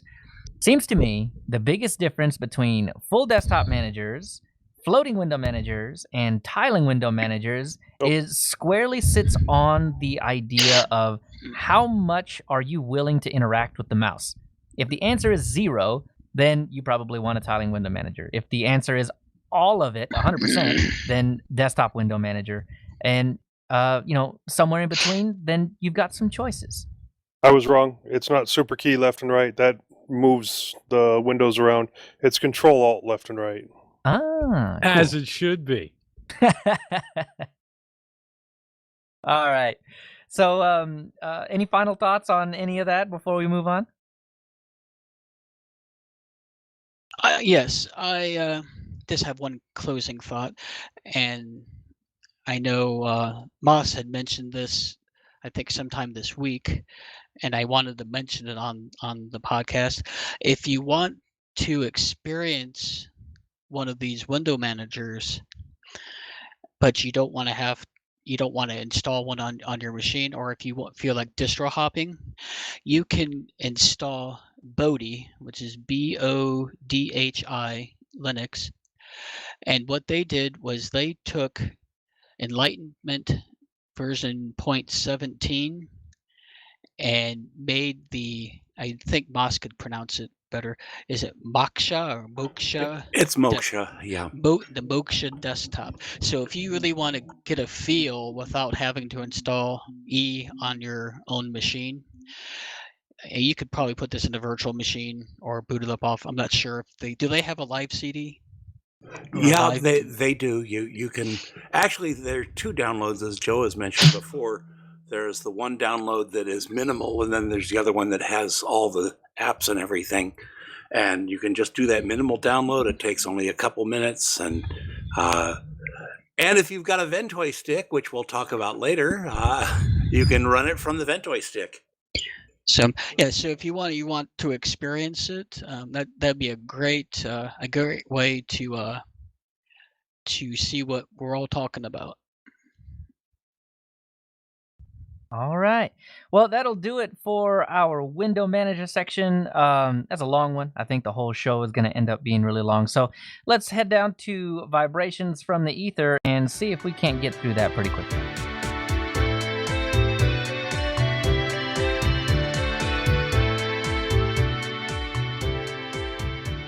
So in this section, vibrations. This is all the feedback, and maybe not all the feedback, but a lot of the feedback. Whatever we miss this time, we'll probably cover in the next show. But let's start off with Jack. So Jack mailed in something for your occasional command line spot. A couple of months ago, I discovered Rename Utils. It's a collection of command line tools that enable interactive file renaming and moving. There's a good description some way down this page, and he provides us a link that we'll have in the show notes. And he says the one he uses a lot is IMV, which enables you to rename a file by editing the existing name in the terminal. It's a gem. I like the look of QMV, which enables you to rename multiple files in your text editor, but it's not something I would use much. So I looked into these just a little bit, and IMV is, I guess, for a single file, and QMV is for multiple files. I swear QMV seemed like a whole lot of work, because it was still multiple, but it just seemed like a whole lot of work, because you had the original file name on the left, the modified file name on the right. You just go modify each of those, and it worked. So if you have a tiling window manager or of a desktop environment at your disposal, it's about the same amount of work, I would say. But IMV does seem pretty decent, though I'm pretty what is the word? Like I use MV way more often, I think, if I'm just doing a simple rename, something like that. Yeah. But I do mean to look into this, and I just haven't yet. No, I've used the second method in that list, and the sixth method in that list, the Thunar file manager one, quite a lot for just renaming audio files and things like that. But yeah, it's one of those types of things where I don't do it often enough to have it memorized, so I have to look it up every time. Right. And that was actually the use case that I emailed him back with, saying that I use Picard to do a lot of renaming for my audio files, that CDs that are RIP. And he mentioned that EasyTag could do all that for me. And I'm like, I was already looking into that. I'm just not good at it yet. It's a different workflow or whatever in EasyTag. So that's usually where I go anyway for most of our file renaming, stuff like that. But either way, really cool tool. Thank you, Jack. And then we had a bit of a longer one from Michael, so I'll see if I can paraphrase some of it. But thanks, I've had some very good reviews on my Vim videos. He's talking about the Vim videos, by the way, that I mentioned of his last time. So anyway, said, I hope you enjoy them and learn a lot. He goes on to say, when I first started getting into Linux around 10 years ago, I was listening to the Going Linux podcast at the time. Larry Bushy, the podcast host of Going Linux, was using and recommending Linux Mint as a solid beginner distro to start with. So that's how he ended up on Linux Mint. Anyway, so he goes on to say the first videos that he recorded were on Windows. So when you go and look at the videos that he's made, a lot of them are on Windows, but he finally got around to switching to Linux to record and edit the videos. The process became a whole lot easier. So anyway, so this is really just his story of going through Linux Mint and kind of getting to the point where it became second nature. So in the interest of time, I'll skip down a little bit. But so he gets down to, I chose Linux Mint Mate for my videos because Linux Mint is one of the more beginner-friendly distros, and at the time, I was switching to Linux for my videos. Linux Mint was near the top of the distrowatch.com distros list. I picked the beginner distro to make it easier for people new to Linux to follow along in my videos, and I thought advanced Linux users would have enough experience to know what they have to do on their distro to get the same result. I chose the Mate desktop over Cinnamon because I run the distro in a VM, and I found Linux Mint Mate runs better in a VM for me. And yeah, that Mate. Mate. It's spelled mate, man. I know. It's mate. See, there you go, Tony. And last thing Look, he says, mates, if you can't pronounce it right, don't. Linux Mint, the second one. And he finishes up, says, I heard you guys talking about Ubuntu Studio switching to the KDE Plasma desktop, so I might give that a try after it has been out for a while. After they work out all the major bugs, I will keep using Linux Mint Mate for my videos. So anyway, thank you. Thanks, Michael, for writing in about that. I did ask him about, like, you know, what in the heck brought you to Linux Mint in the first place? And so that's a bit of a paraphrasing of kind of his story. So I really enjoyed that. Thank you. And the last one that I'm going to cover today, mostly because of time, let me tell you, there is a John Wallace email. So the John Wallace saga You're will skipping continue. John Wallace? I Shame am. on you. Now, okay, so totally, I don't want to do this, but it's actually a longer one, and it's one that gets into the weeds of about networking, and then we start talking about MAC addressing and layer 2 networking and the OSI model and all that fun stuff. I want to save that for a time where I don't have to kind of scoot along in the interest of time. So I'm going to save that one for next show. So John Wallace, keep your ears on. Next show, I will definitely talk about that one. But in the meantime, I do have to send him an email back. So it's about ARPWatch. So if you're curious, if you want to listen for new devices on your network from a security standpoint, look into ARPWatch. And if you guys listen next show, I will take a deep dive on ARPWatch, talk a lot about it. So the last one is Caramel, I believe, on Twitter, wrote in, said, on my Mint 19.3, I enjoy Snap installations. If I upgrade to Mint 20, will my current snaps still be usable? I realize a clean install means I will have to do as you suggest, but an upgrade might be different. So the mintCast Twitter responded, there's no official upgrade path announced yet. If there is one, we'll probably see that with the final release. But Leo and Tony and probably Moss are in the same situation, so they'll test and report back for you as things become more clear. So I want to add a little bit to this, that I have a hunch, though, and that hunch is probably that if there is an upgrade provided, and if you go from 19.3 to 20, that preference file will probably get added. So it won't take Snapd away, but it probably will prevent it from updating, which may or may not break things. I don't think it will, because the way that it's put together, it looks like you can pin the version of Snapd. So I think you'll probably be okay, but you might run into a brick wall eventually. So if you're listening to this, and if you're going to do an upgrade, I would make sure that you go in and delete that preference file as well, that I've got linked in the news if you want to take a look at that. All right. Well, that's the end of the feedback for this time, and we'll move on down to check this out.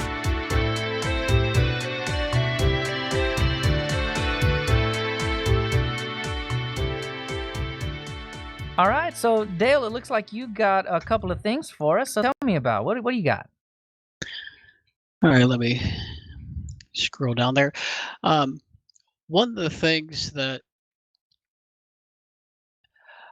because I've had glasses now for probably 30 years, and one thing that I've always bothered by is like the reflections on my lenses, and also just eye strain at all, because people that don't wear glasses don't realize that the air sort of blocks getting to your eye, so your eyes tend to get a little more drier than what they would if you weren't wearing glasses. So I did some research, and what I pretty much did was there's a program called Redshift, and I believe there's one that's called f.lux for Windows, and I do believe they ported it to Linux as well. And what it does is it changes the color temperature of your monitor. And I guess to paraphrase it, it's a measurement of color, and pretty much 5,000 degrees Kelvin is about daylight. 3000 would be like a fluorescent light. 2700 would be like a regular incandescent bulb.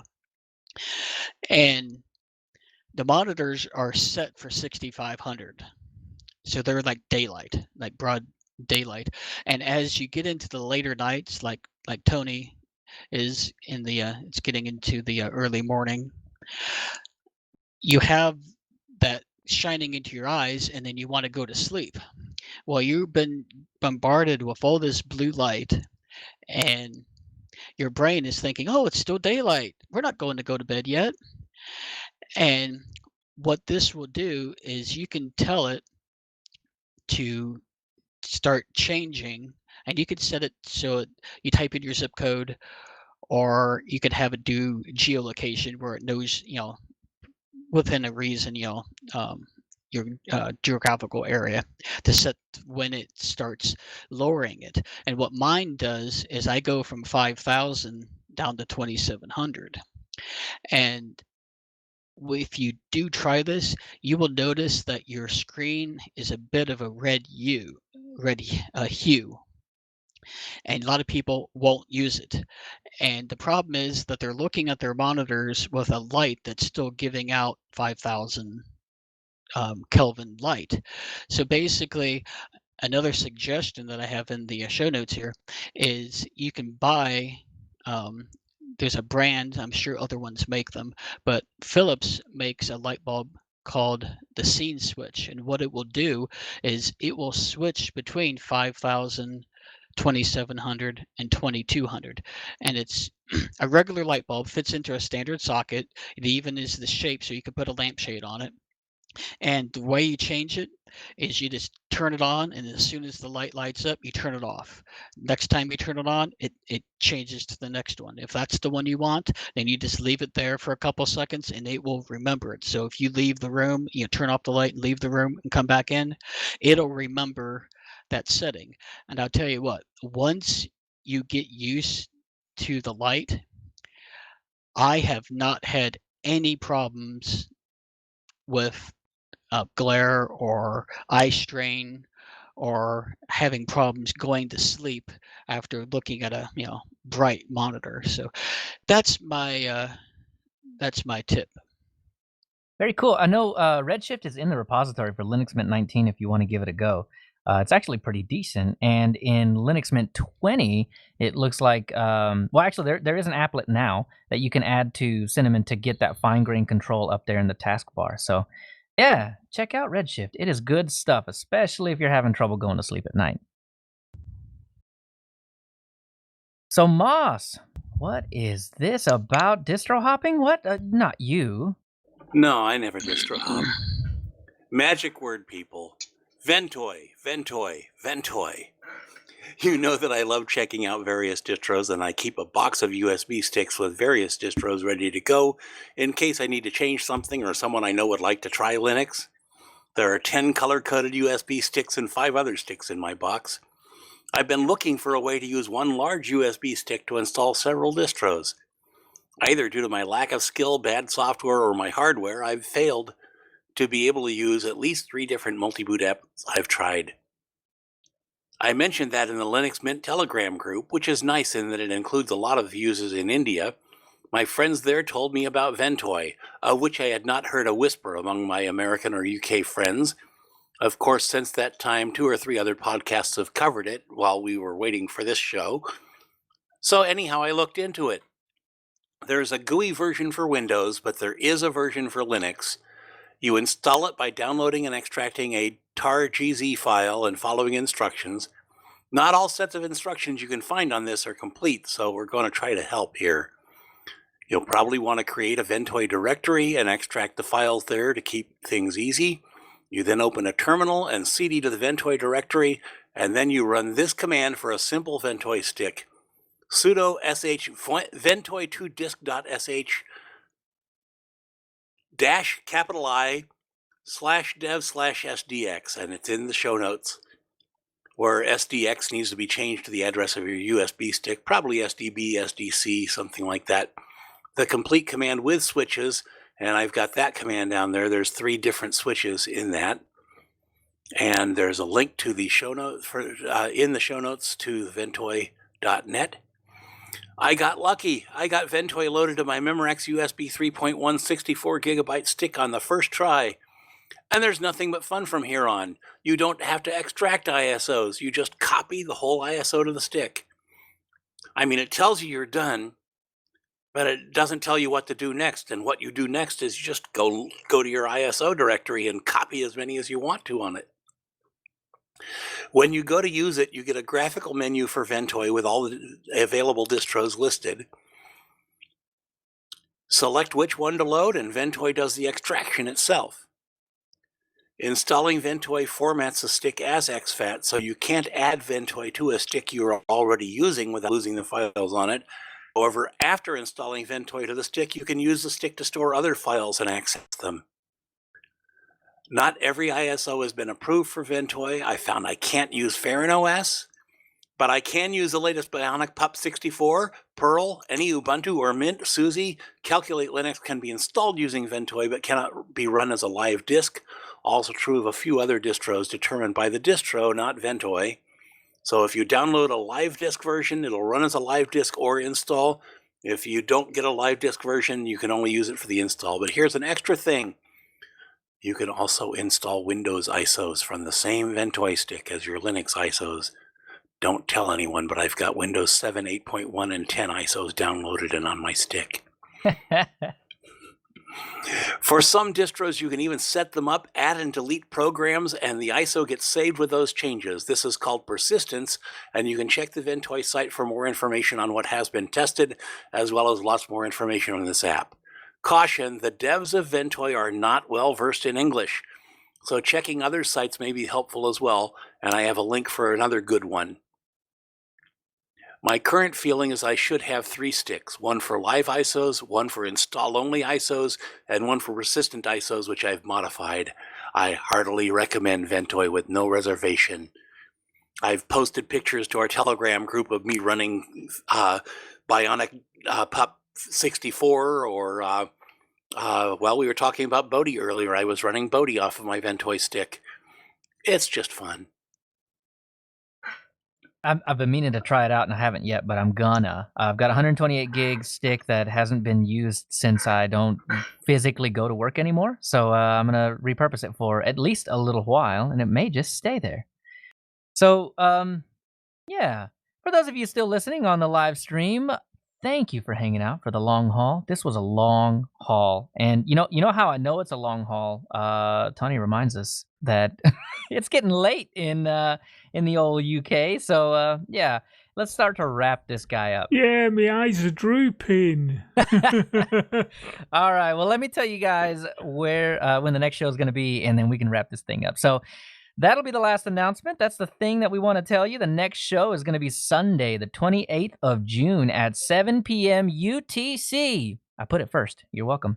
2 p.m. U.S. Central Time, 8 p.m. British Summer Time. Come hang out with us on the live show if you haven't done it before. It's a good time. We can just chat as we go throughout and add your stuff live to the show. But outside of that, I want to thank Dale and Dan for coming on the show. Again, it's a long haul. It's not normally 3 hours, but it was 3 hours this time. So again, I want to thank you guys for coming on the show. Dale, I really appreciate it. Dan, thank you so much. So Dale, could you tell me if anybody wants to throw some feedback at you or something like that, where can they do that? Well, I'm on Telegram as Dale_CDL. That's DALE_CDL. And you can email me at dmiracle74@gmail.com, and that's DMIRACLE and the actual numeric 74. Awesome. Dan, what about you? Where can we find more of you? TLLTS.org, linuxlink.net, my email address, dan@thelinuxlink.net, linuxintheshell.org, orz.com. It's been a while since I updated that one. I gotta get some of those out again. But I want to thank you again. It's 2 N's, DANN at the linuxlink.net. God. I was watching you edit right live. I want to say thank you very much. It was an honor being on here. I appreciate it. Absolutely. The honor is always on this side of the table. I really appreciate you coming on. Thank you so much for all your window manager information. And it was a good time. It was a good time. I had an awesome chat today. So, Joe, what about you? Well, you can find me with Dan at tllts.org. I'm on the Linux Link Tech Show with him. You can also catch me on the Linux Lugcast, www.linuxlugcast.com. You can catch me on MeWe, or you can email me directly, jb@mintcast.org. And Bo was hemming and hawing about coming on this time, but honestly, not that we don't love our Bo, because I kind of wish Bo was here today. But this show was long enough as it is. But you can find Bo at the Undercast Network, or I'm sorry, undercastnetwork.com. Moss, what about you? Well, you can find me at Triad Bardic College, Peaceful Hippo, on MeWe. My music's on Bandcamp and my YouTube channel. And on whatever that other thing is, lbry.tv. Yeah. Also on Robert Warren's YouTube channel, Moss at mintcast.org, distrohoppersdigest@gmail.com, and I have a sponsor. Tony. Hello. You can get me at Hacker Public Radio. I'm host ID 338, and I've got a couple of shows coming up. One this Wednesday. I'm also got a blogspot, Tony-Hughes at blogspot.com. I'm on Twitter, TonyH1212, and you can get me at distrohoppersdigest@gmail.com. One Tony down, one to go. Tony Watts at tw@mintcast.org. Echoes of Savage is the band as well. Just throw that into a Google search and you'll find him. Josh is also not here, though we're trying to wrangle him in. Josh at mintcast.org, Josh at edublocks.org, and at all_about_code on Twitter. As for me, leochavez.org and at leochavez on Twitter. And if you get and you can get your 5-minute news digest at Full Circle Weekly News. Only 2 months behind. Hey, I'm actually working on it. I've made progress. But before we leave, we want to make sure to acknowledge some of the people who make mintCast possible. Josh for all his work on the website and the live stream, Bytemark Hosting for hosting mintcast.org and our Mumble server, archive.org for hosting our audio files, and Hacker Public Radio for our backup, and of course, Hobstar for the logo. Also, the Linux Mint development team for the fine distro we love to talk about every fortnight. Thanks, Clem. Thanks, Clem. Thanks, Clem. And Co.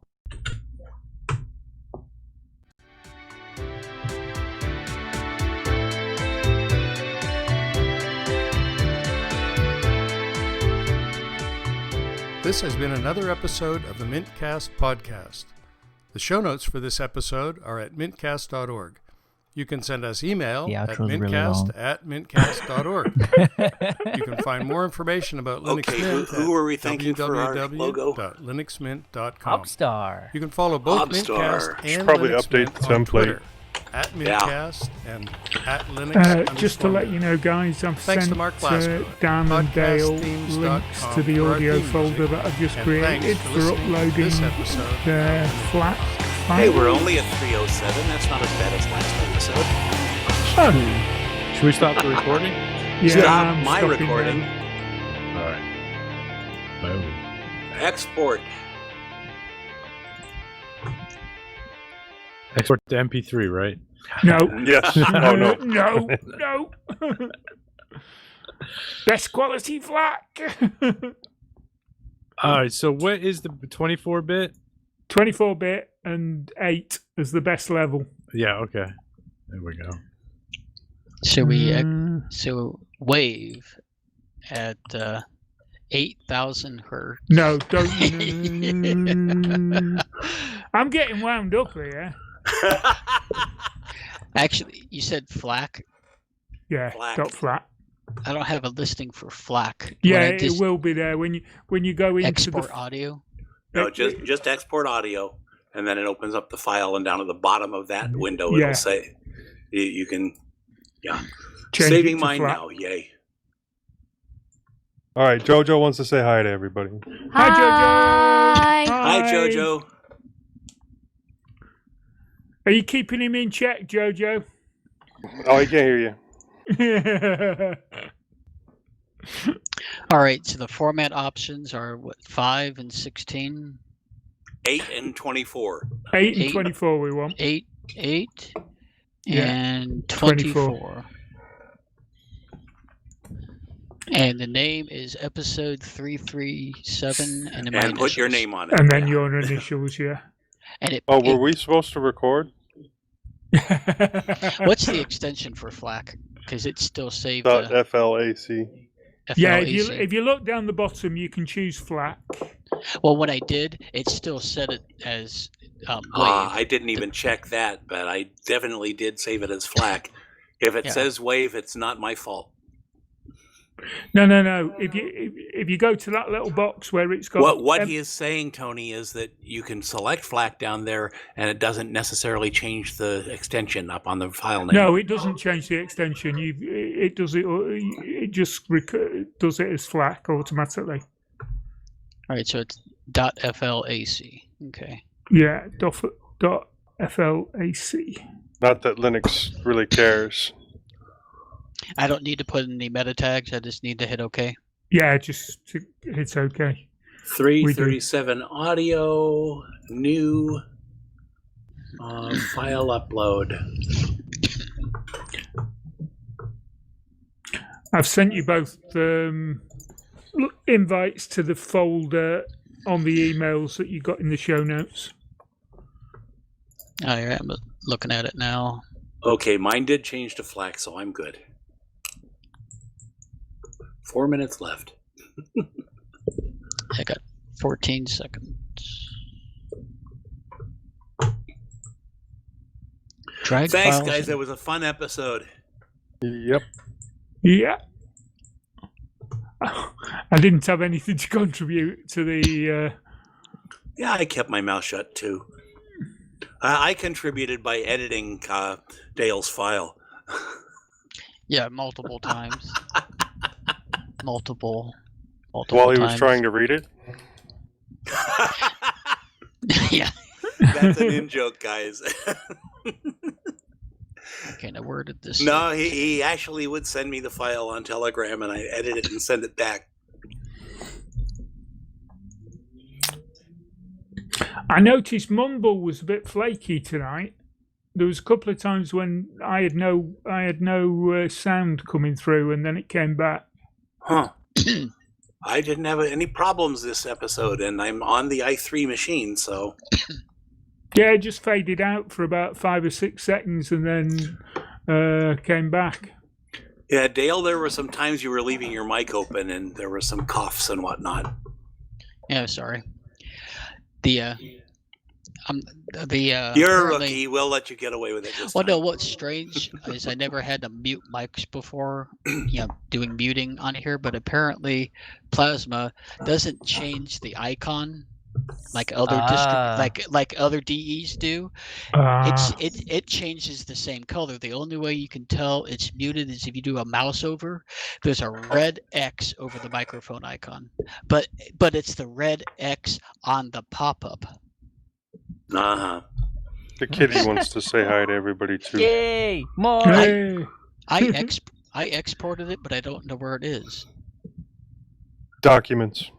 I know it's in Documents episode 337 DM, and it made a folder in my documents called episode 337 DM _ data.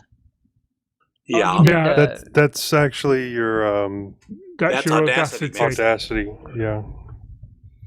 So did But you then have- it doesn't necessarily save your FLAC file into that folder. It should save it under /documents. Oh, there it is. Okay. Yeah, thought I've had to hunt my file down a number of times. Okay, there it is. 402 megabits. All right. Oh, really? I have a Mine's question. 170. Yeah, Yeah, but we so is weren't mine. doing a lot of talking. Mine's only 200. How so Tony, you sent an invite to this directory Yeah. to my Linux Link account, but it's not letting me upload anything in here, and I'm wondering. Did you send him a read-only? I probably not made it editable. That's probably why. Let me have a look at this. Because I sent you back, and I don't know if you send it to my Gmail account, I don't know if it's going to be any better. I don't know. Let him ordain you. Let me make you an editor. Okay, mine's uploaded. It's actually 213. It was Joe's that's 170. Oh no! According to this, you both mine's 170. editors. You both got editor privileges, so you should be able to. But maybe he's not in the right directory. Well, wait. I think you sent it to my. You sent it to my personal email server account. We'll and just do it this way. I'm logged in as a different user in Google. We'll just do it this way. Don't share it with anybody else. I am posting this on my Facebook page as we speak. Okay.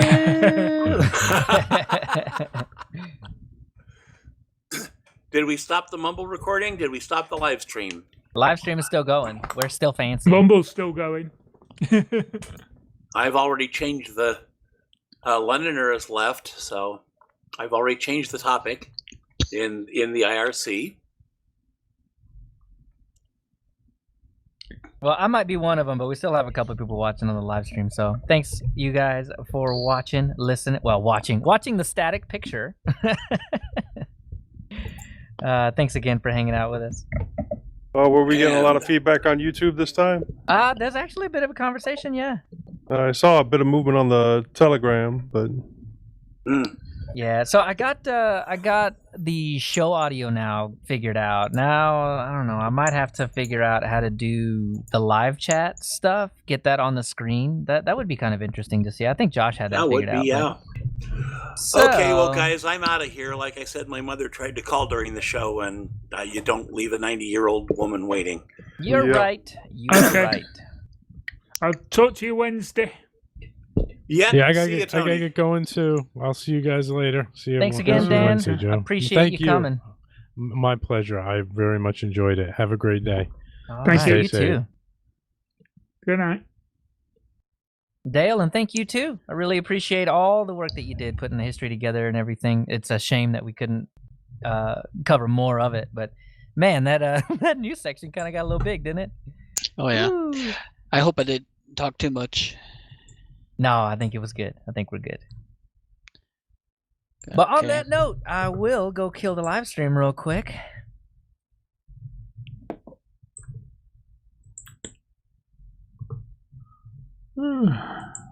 It was fun.